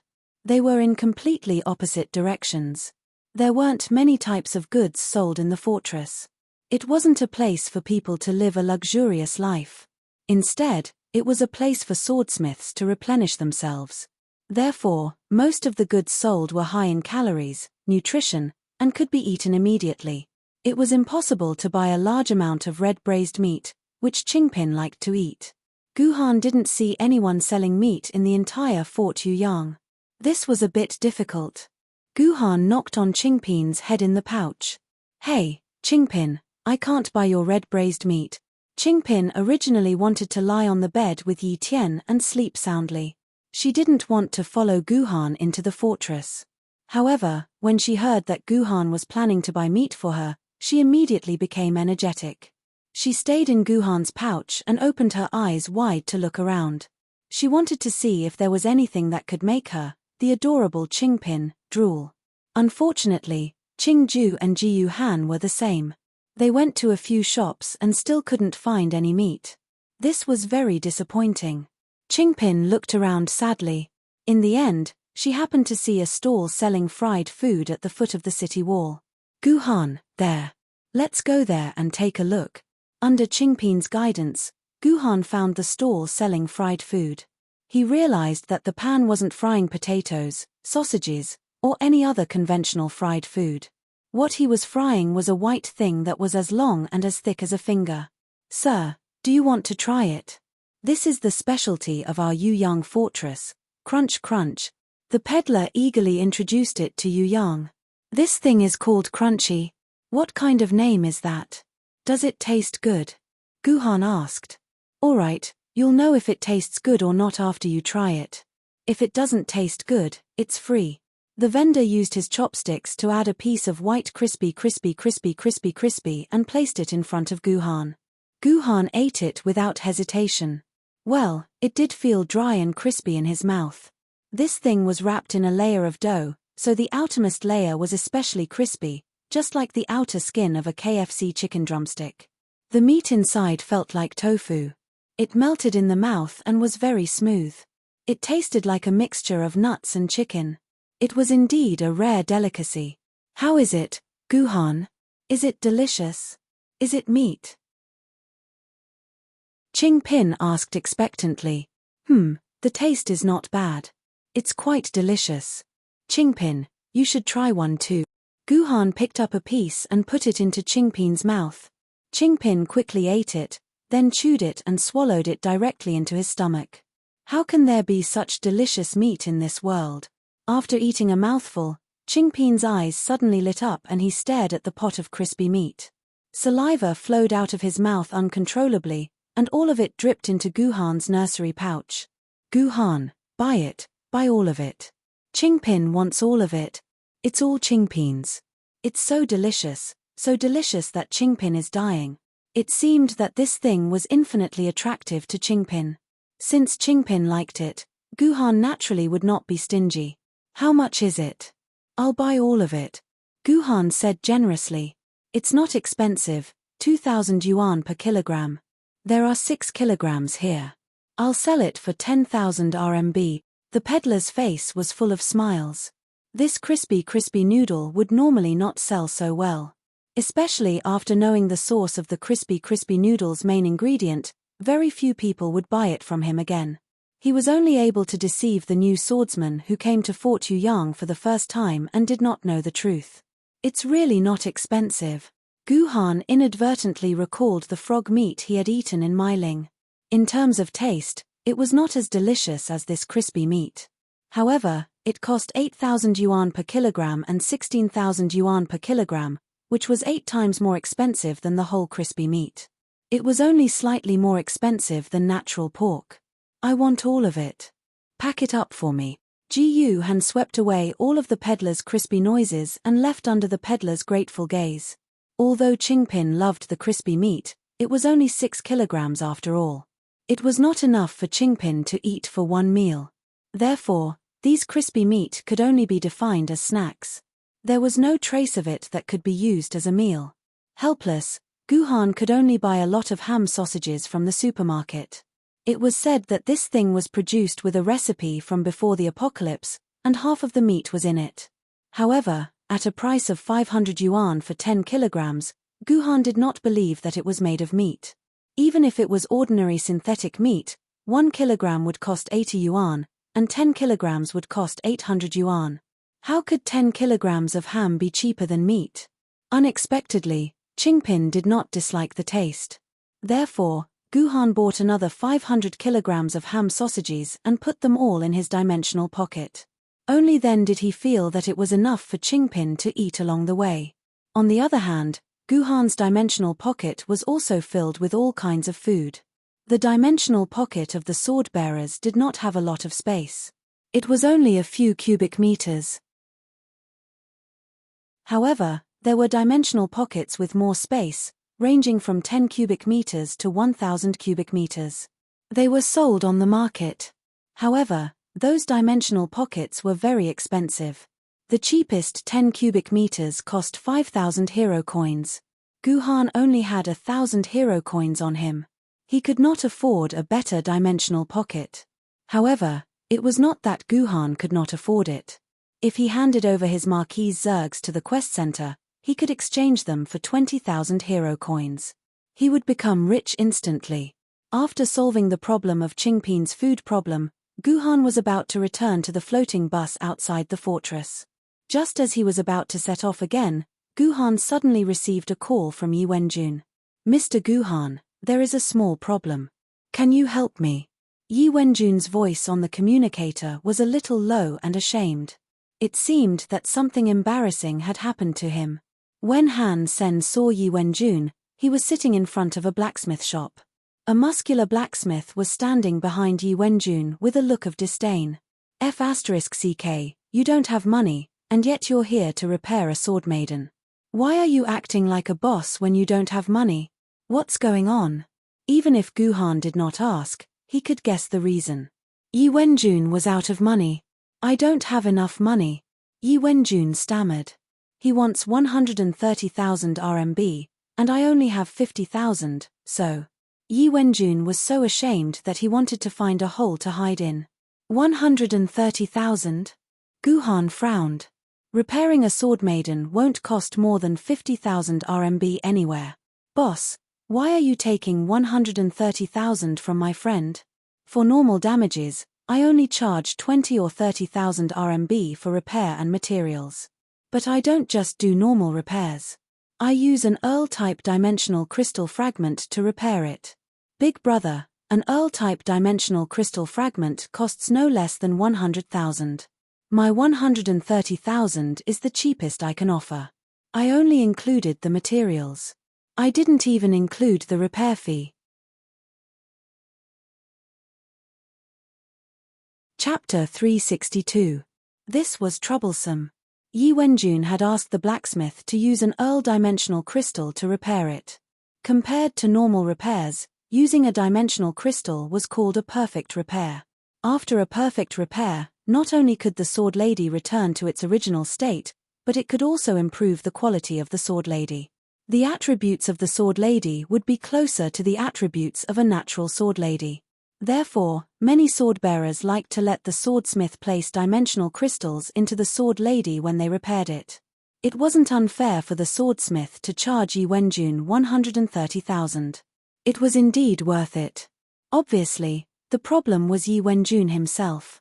He knew he only had 50,000 renminbi, so why did he ask the blacksmith to use a dimensional crystal to repair it? "Mr. Yi Wenjun, is what this Mr. Sword Forger said true? Did you ask for the perfect repair?" Guhan asked Yi Wenjun. Of course he took the initiative.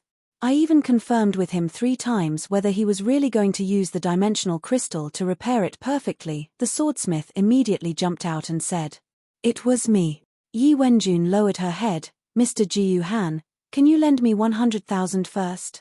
I will definitely return it to you in the future. I was the one who injured Lihe. I want to give Lihe a flawless body. I don't want her to be incomplete after she recovers. Mr. Guhan, please help me. Lend me 100,000 renminbi, and I'll pay you back. He didn't expect Yi Wenjun to have such an idea. Did he want him to pay for it?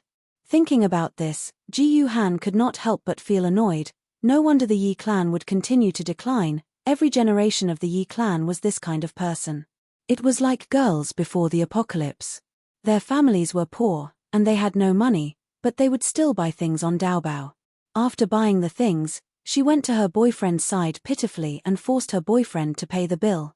If it was really his girlfriend doing this, it would be fine. But Yi Wenjun was still a familiar stranger to Ji Yuhan. What was going on? However, Guhan had no choice but to pay for Yi Wenjun. Otherwise, the swordsmith wouldn't let Yi Wenjun go. The disciplinary committee might even arrest Yi Wenjun. Reneging on a debt was something the disciplinary committee would deal with. Of course, if Guhan asked Liu Lei to mediate, then there would be no problem. But only an idiot would ask Liu Lei to mediate. Asking a celestial sword-tier sword wielder for a matter of 130,000 gold coins. Did he really think that Liu Lei was Guhan's father? There was less than half an hour left until the 2-hour meeting time. Guhan had been late the first time they met. If he was late again, who knew what punishment the eagle cat sword spirit would give Guhan? Helpless, Guhan had no other choice. He could only help Yi Wenjun pay the money. Okay, I'll lend it to you, but you have to sign this receipt for me. Ji Yuhan's expression was cold. He used his personal terminal to send an electronic version of the IOU to Yi Wenjun. This kind of electronic IOU was supervised by the highest level AI, which was the fragrant wind Tomono, and had undeniable legal efficiency. Thank you. Yi Wenjun received the electronic receipt and looked at it. Her expression immediately changed. She stood up and asked loudly, Mr. Guhan, what is the meaning of this? Are you trying to take advantage of me? That's right, I'm trying to take advantage of you. Guhan snorted. Although I, Guhan, helped you, it's because I respect Zhe Tianjendi. I don't want to see Zhe Tianjendi's descendants live like this. But I'm not a saint either. I'll be happy to clean up after you. You're wrong. Since I helped you into the car, then I can kick you out of the car. Yi Wenjun, think about it yourself. Guhan's tone was firm. He didn't allow Yi Wenjun to reject him. Yi Wenjun's thoughts were seen through by Ji Yuhan, and her expression immediately changed. There was anger, resentment, shame, and shame. Mr. Guhan, Yi Wenjun was wrong. Yi Wenjun will sign this receipt. Yi Wenjun bowed to Guhan and wrote her name on the electronic receipt. She made a copy and sent it to Guhan. The content of the receipt was simple. Today, I'm borrowing 100,000 RMB from Guhan. I'll pay you back 500,000 RMB in the future. After Yi Wenjun signed her name, the 100,000 RMB turned into a debt of 500,000 RMB. 400% interest. This was better than any loan shark. At least you have some backbone. You didn't completely ruin the Yi family's reputation. Guhan's face regained some warmth. I'm doing this to tell you that no one in this world owes you anything. You can't put your hopes on others. I didn't write a repayment date on this receipt. If you want, you can even pay me back 10,000 years later. So don't feel pressured. When you rebuild the Yi family, you'll realize that 500,000 RMB is nothing. It's just a string of numbers. Ian, I understand your good intentions. This matter was all Yi Wenjun's fault from beginning to end. Yi Wenjun will never forget your teachings. Yi Wenjun's words were full of sincerity. Look, this was the way he talked. He gave someone a loan of 400% interest, yet he still acted like a life mentor and made someone feel grateful for the rest of their life. TSK, impressive. After solving Yi Wenjun's problem, Guhan and Yi Wenjun returned to the bus on time. Song Ifei had already returned, so the bus started moving again. Yuyang Fortress was the outermost foothold under Yuzhang City's control. If there were roads between Yuzhang City and Yuyang Fortress, then there were no roads outside Yuyang Fortress. The national roads, county roads, towns, and villages that used to be bustling with people had all turned into forests that blocked out the sun. The hovercraft could not operate in such forests, and the hovercraft could only fly 10 meters above the ground at most.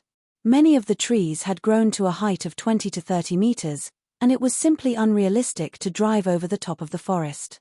Fortunately, someone had already thought of a solution, which was to use the highway.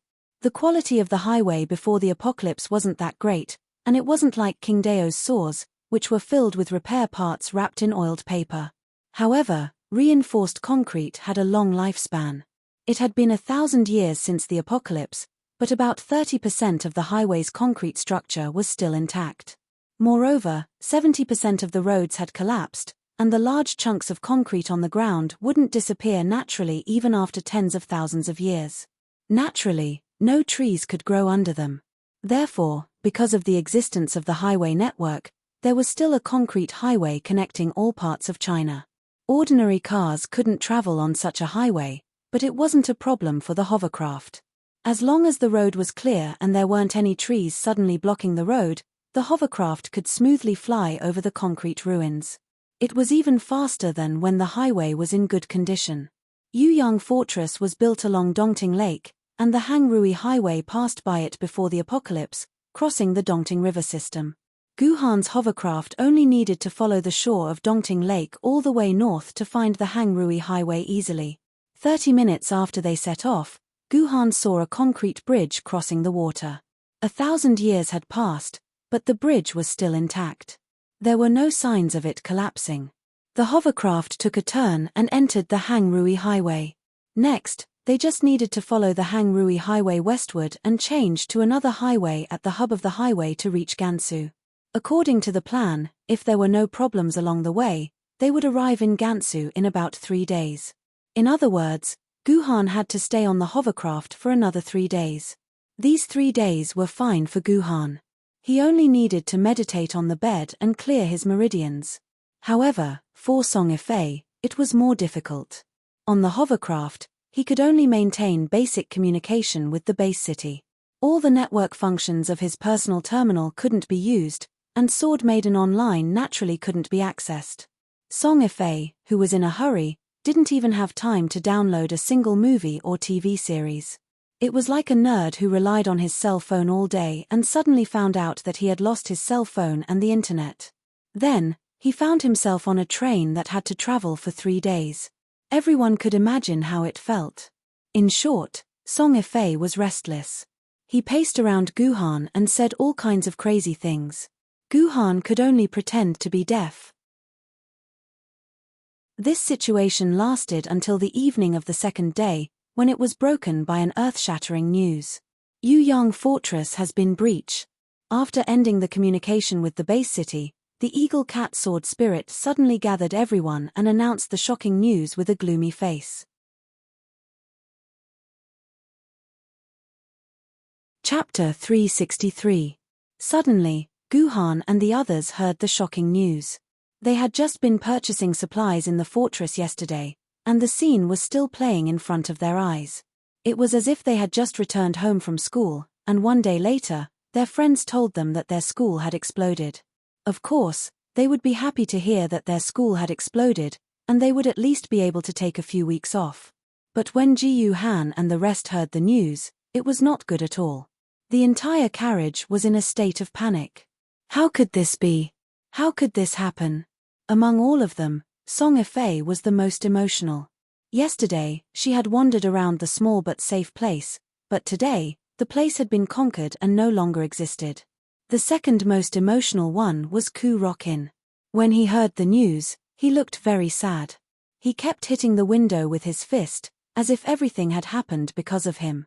If only I had been there. As long as I'm here, Yuyang Fortress will definitely be defended. It's all my fault, it's all my fault. Oh well, Ju Elvran's Chunibya was acting up again. However, on second thought, Ku Rokin was actually a great person to be able to take responsibility for such things. I don't know the specific reason either. Yuzhong City is in a mess now.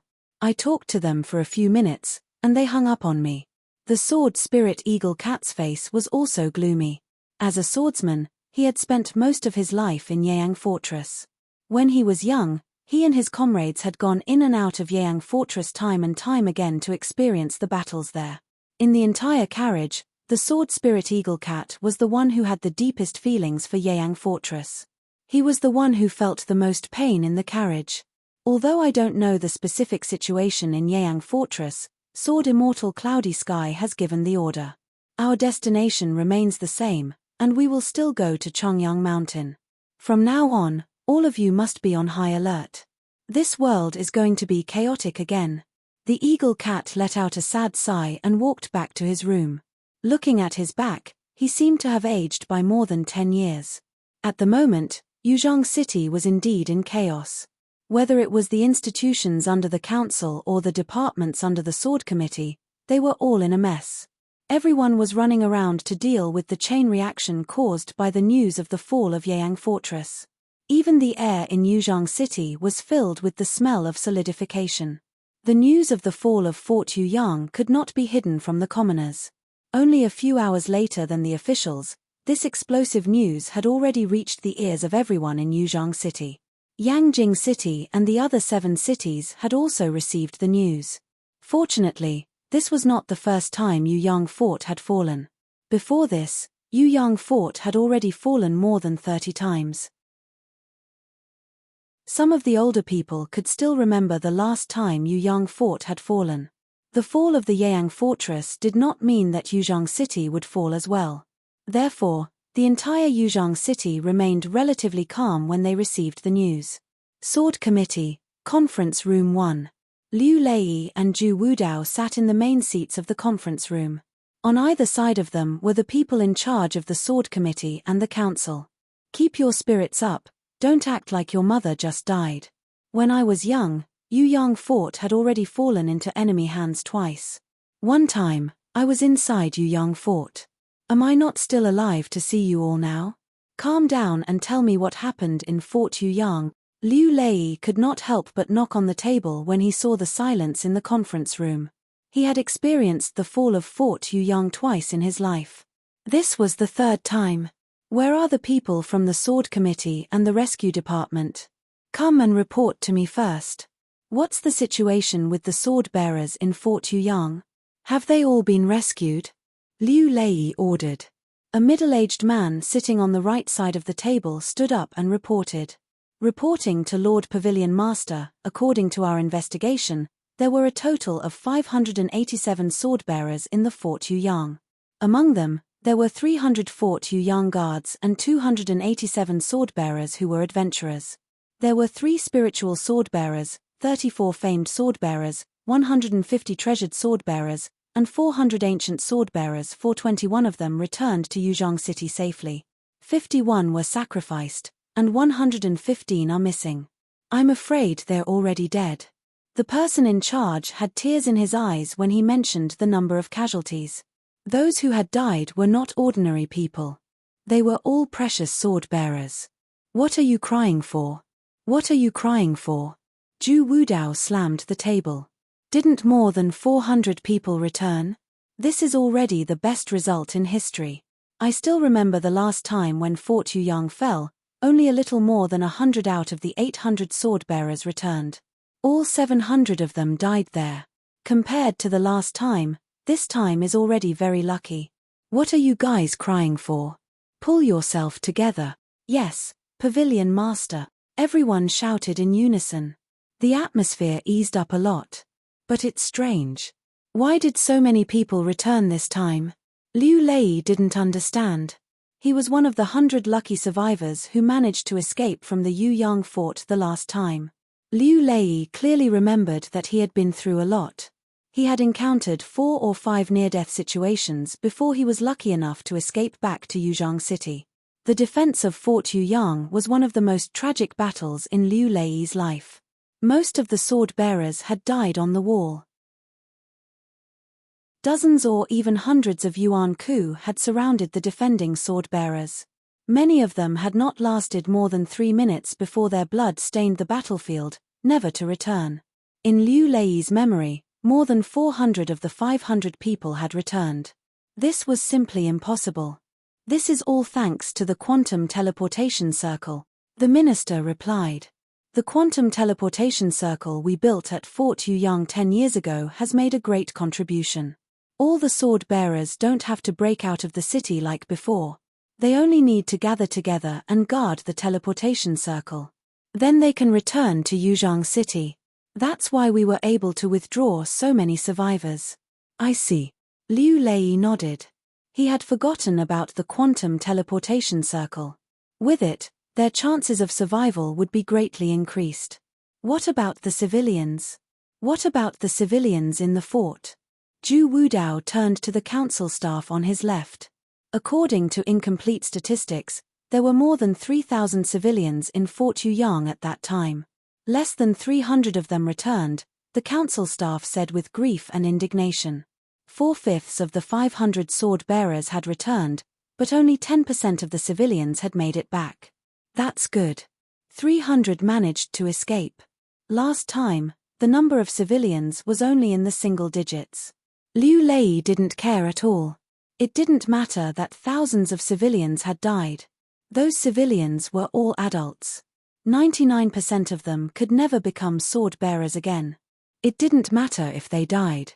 It wouldn't affect the future of mankind much. The council should settle the civilians who escaped. Arrange for people to comfort them. If the civilians who died were employees of the Sword Committee or the council, compensate them according to the employment agreement. If you went there to do business on your own, then according to the humanitarian rules, you have to compensate them symbolically. Just like that, Liu Lei and Zhu Wudao finalized the settlement of the civilians. These were the simplest things. The most difficult thing was the settlement of the sword bearers and the compensation work. This involved a large amount of money and resources. Also, what about the beacon towers? What's the situation there? Zhu Wudao put the problem on the beacon towers. The safety of the sword bearers was also a big problem. A total of 32 beacon towers were affected by the attack. Most of them escaped into the fort. 6 sword bearers didn't make it back. They're probably dead. The rest of the sword bearers who escaped into the fort are included in the list, the minister in charge of the beacon towers replied. What about those Yuan coups? What movements did they make after taking over Fort Yuyang? Did they try to attack Yuzhang City? This was also something that Liu Lei and Zhu Wudao were very concerned about. According to historical records, after the Yeyang fortress was conquered, there was a 50% chance that these Yuan Zhans would attack Yuzhang City in an attempt to conquer the entire Yuzhang City. No. According to the report of the sword bearers who are still guarding the beacon towers, there was no movement after Yuan Ku took over Yuzhang Fort.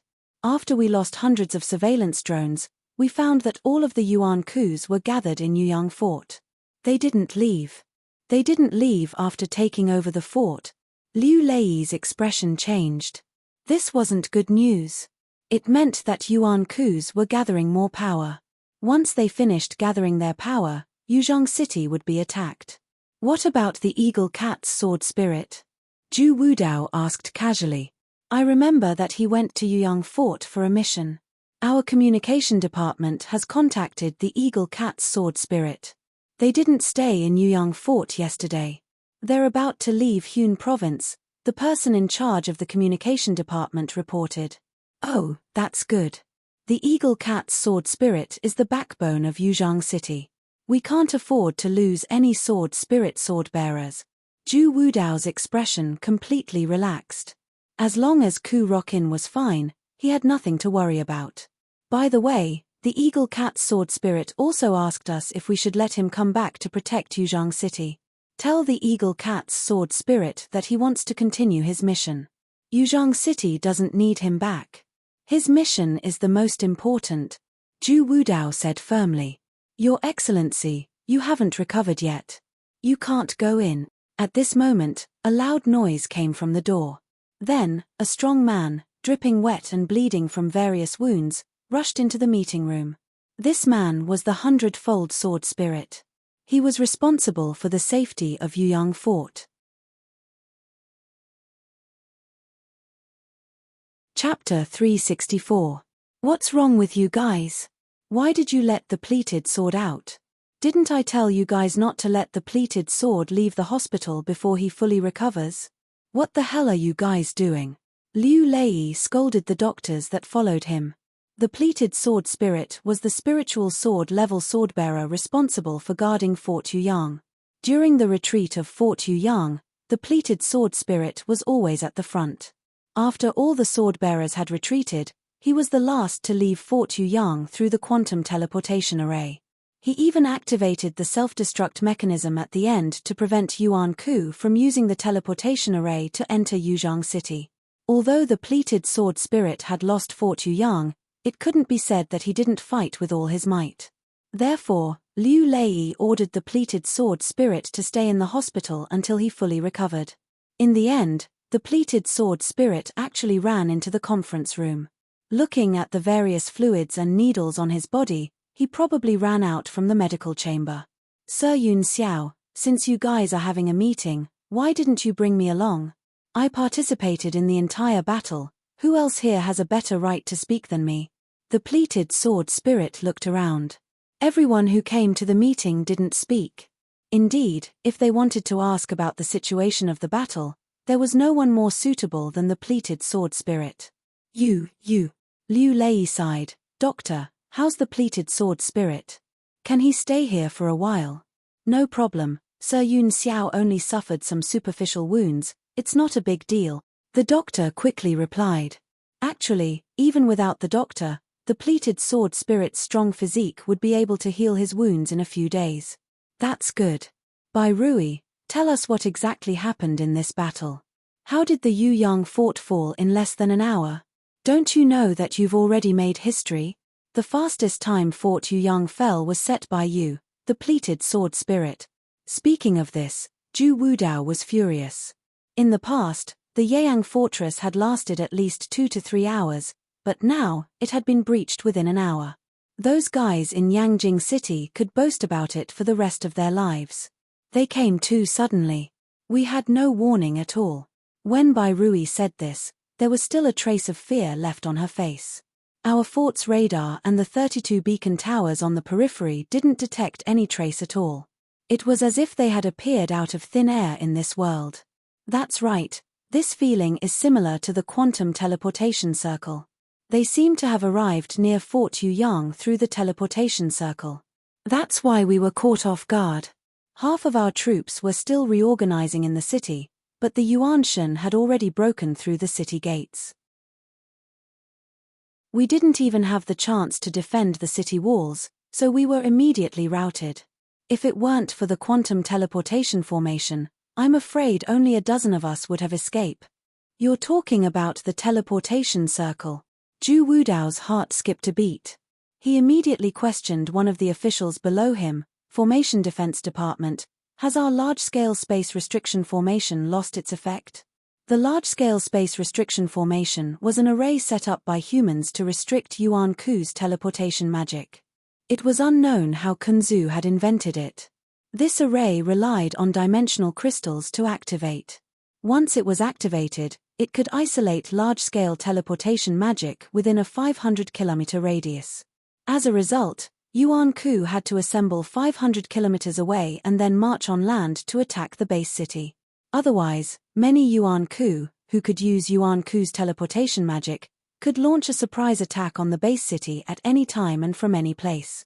If the base city was breached every few days, humans wouldn't be able to reproduce for the next 1,000 years. But it's possible. This space restriction formation is only effective against teleportation magic. It has no effect on natural rifts like dimensional rifts. The official replied loudly, reporting, Chairman, the large-scale space restriction formation is operating well. There are no problems, and there is no possibility of it losing its effect. Then how did they teleport over? Zhu Wudao banged the table hard. Are you going to tell me that they teleported over using their special ability?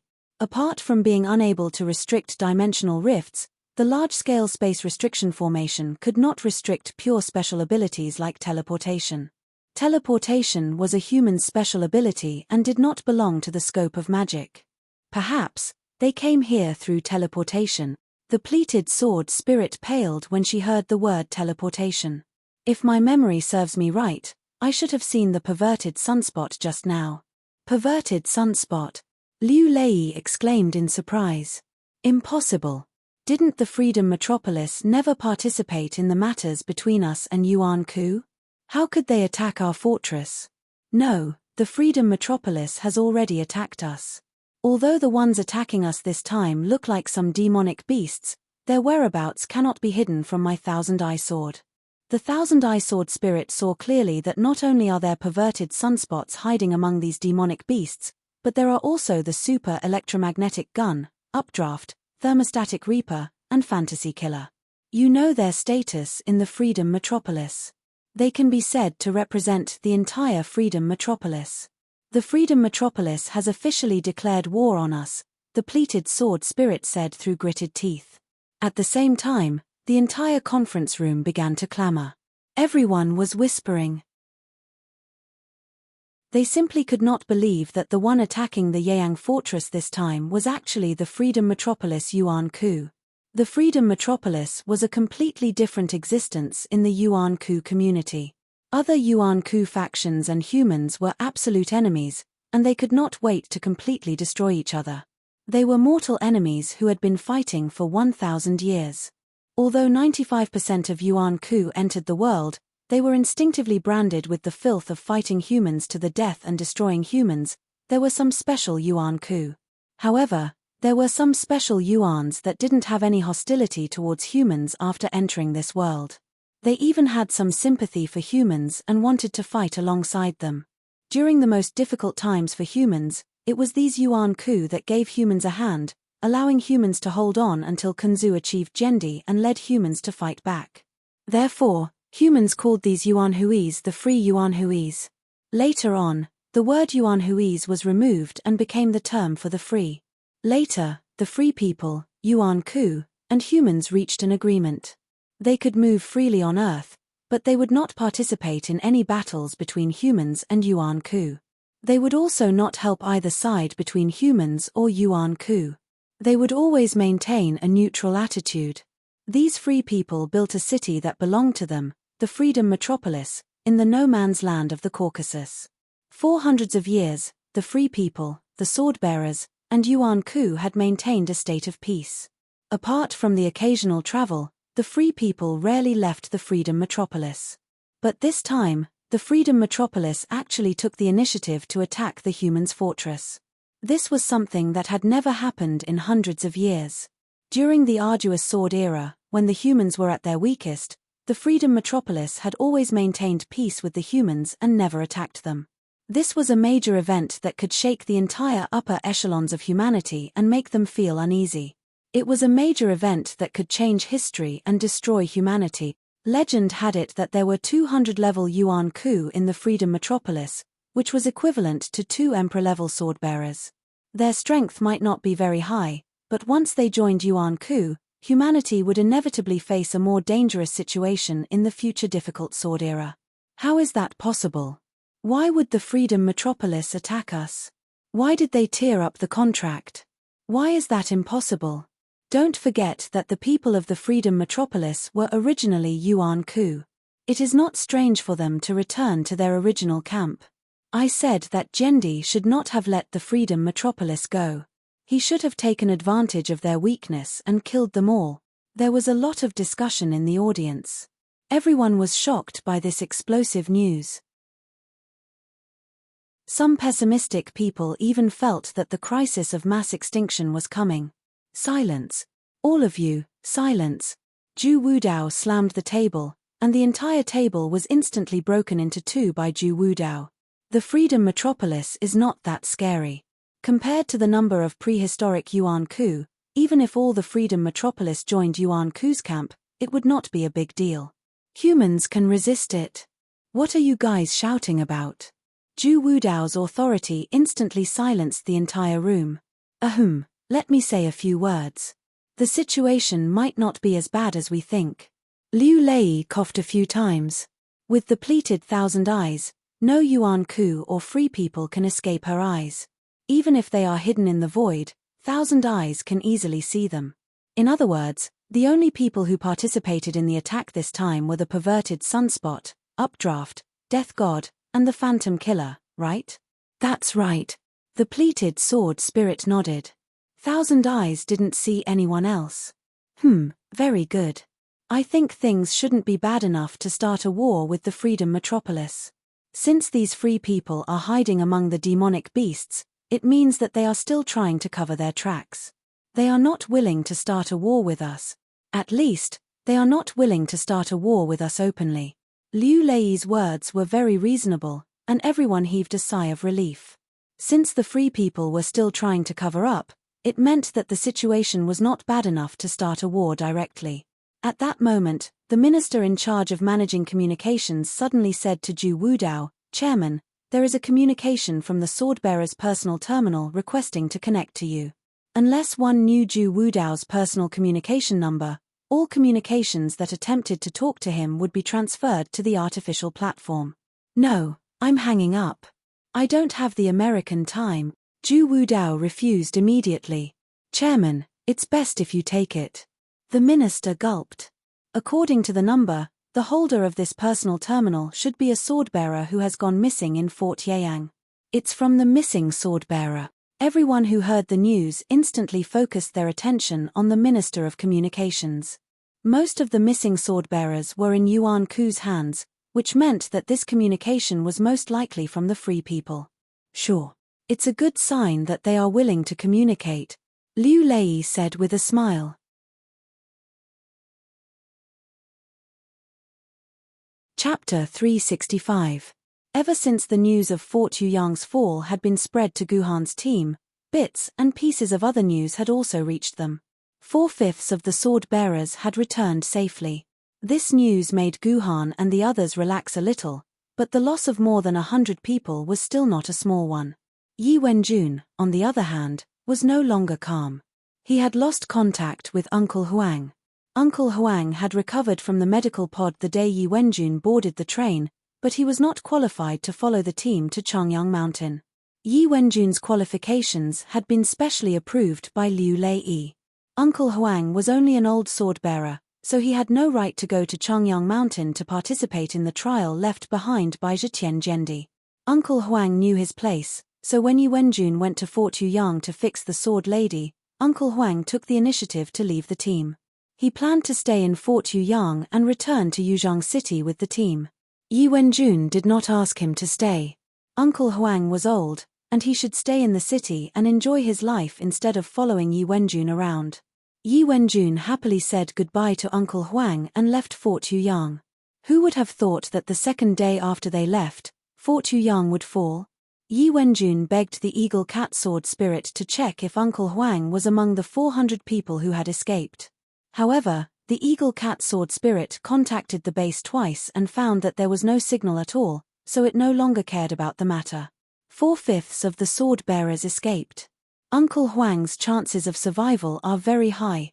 Yi Wenjun could only comfort herself with these words, and silently pray for Uncle Huang's safety.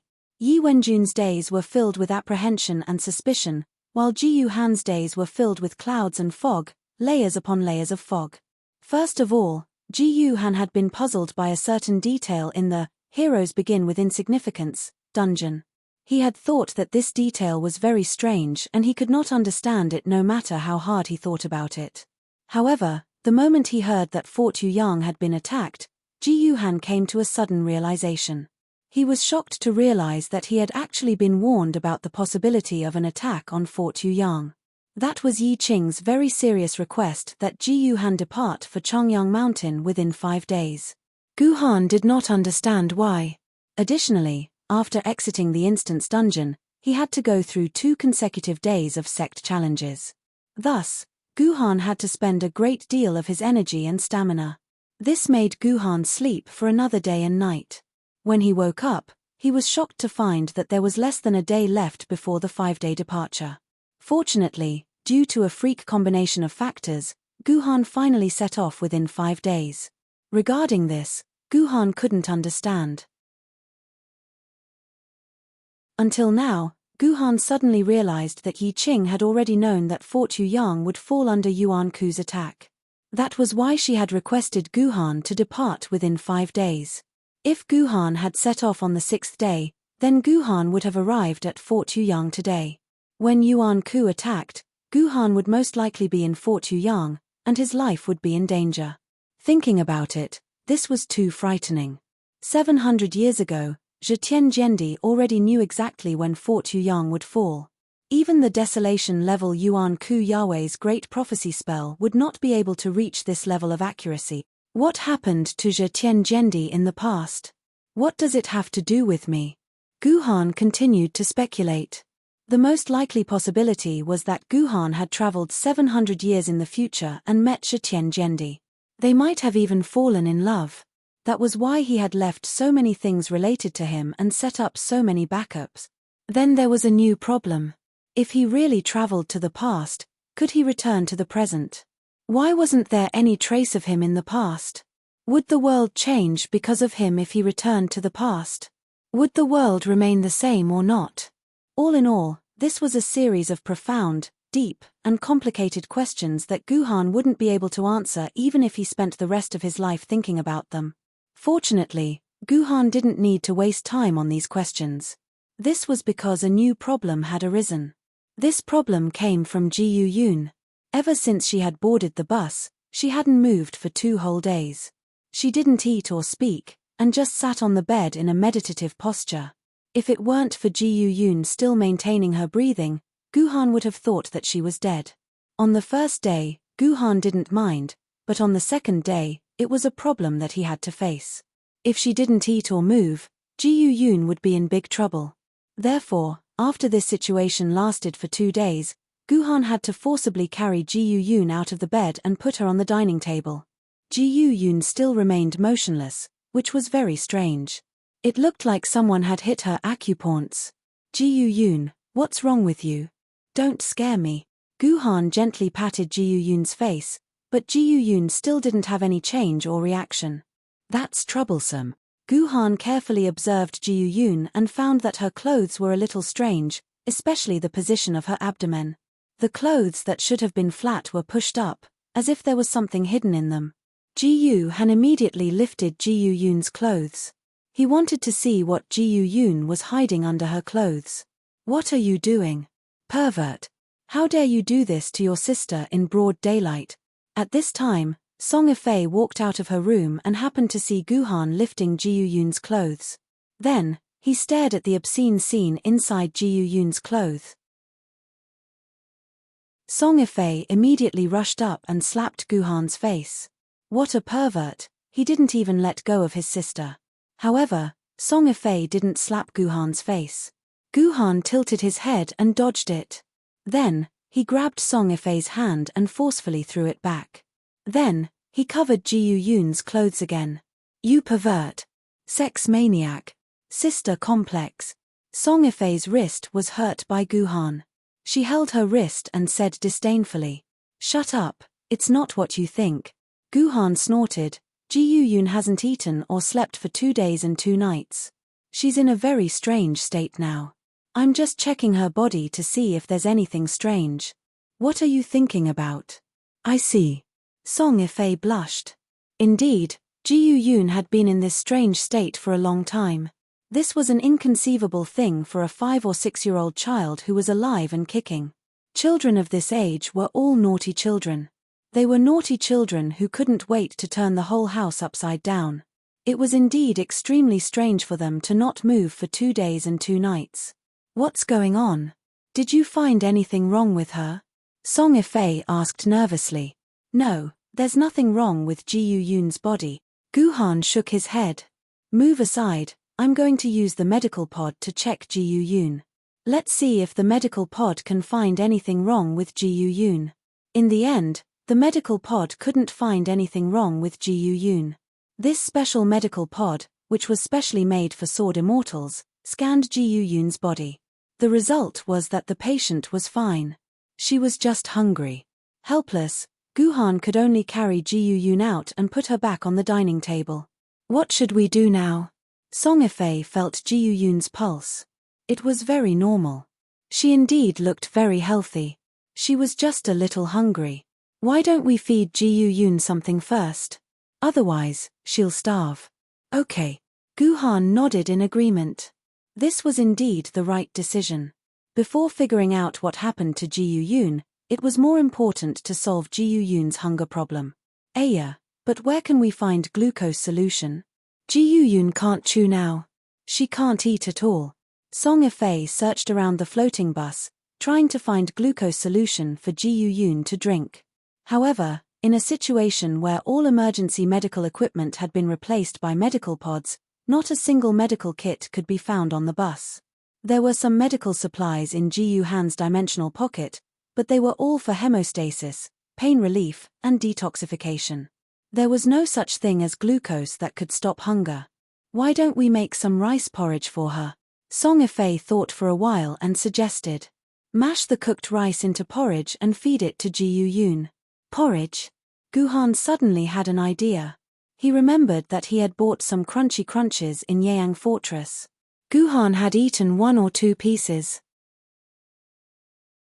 Apart from the crispy fried skin, the inside of the crunchy crunch was a solid high-protein substance with high nutritional value.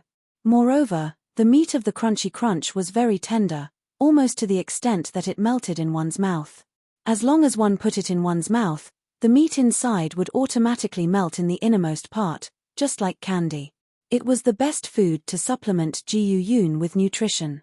Therefore, Guhan took out an entire bag of crunchy crunches from his dimensional pocket. Jiu Yun usually didn't eat much. She could only eat about half a kati. Guhan poured out half a kati of crunchy crunches and carefully peeled off the delicious but indigestible crispy skin on the outside. Then, he peeled off the white meat inside. Hey, this looks familiar. Song Ifei saw that Guhan was dealing with the crunchy crunches and felt a little strange. Then, she took out her personal terminal and searched for a while in the database before she came back to her senses with a tense face. At that moment, Guhan had almost finished dealing with half a kati of crunchy crunches. Guhan, do you know what this crunchy crunch is? Song Ifei finally couldn't help but ask after a while. What is it? Isn't it a meat product? Guhan didn't notice that Song Ifei's expression was strange. It is indeed a meat product, but do you know whose meat it is? Hee hee. Finally, Song Ifei couldn't help but laugh out loud. Guhan was stunned. From Song Ifei's laughter, he sensed a very bad premonition. Yes, headless teethworm, also known as maggots. The larvae of flies usually feed on rotten meat and excrement. The meat is delicious and contains a variety of rare proteins that humans need. It is a very nutritious food. Phut, Song Ifei said seriously and finally couldn't help but laugh out loud. But don't worry. Look at the size of this maggot. It should be a large maggot specially used for breeding. They don't eat excrement. Ha ha ha ha. Is it so funny? Guhan glared at Song Ifei. But there was a new problem. Should he let Qingpin eat this thing? You're tuning in to the Celestial War YouTube channel. Don't forget to subscribe and join us on this journey to catch the most captivating stories.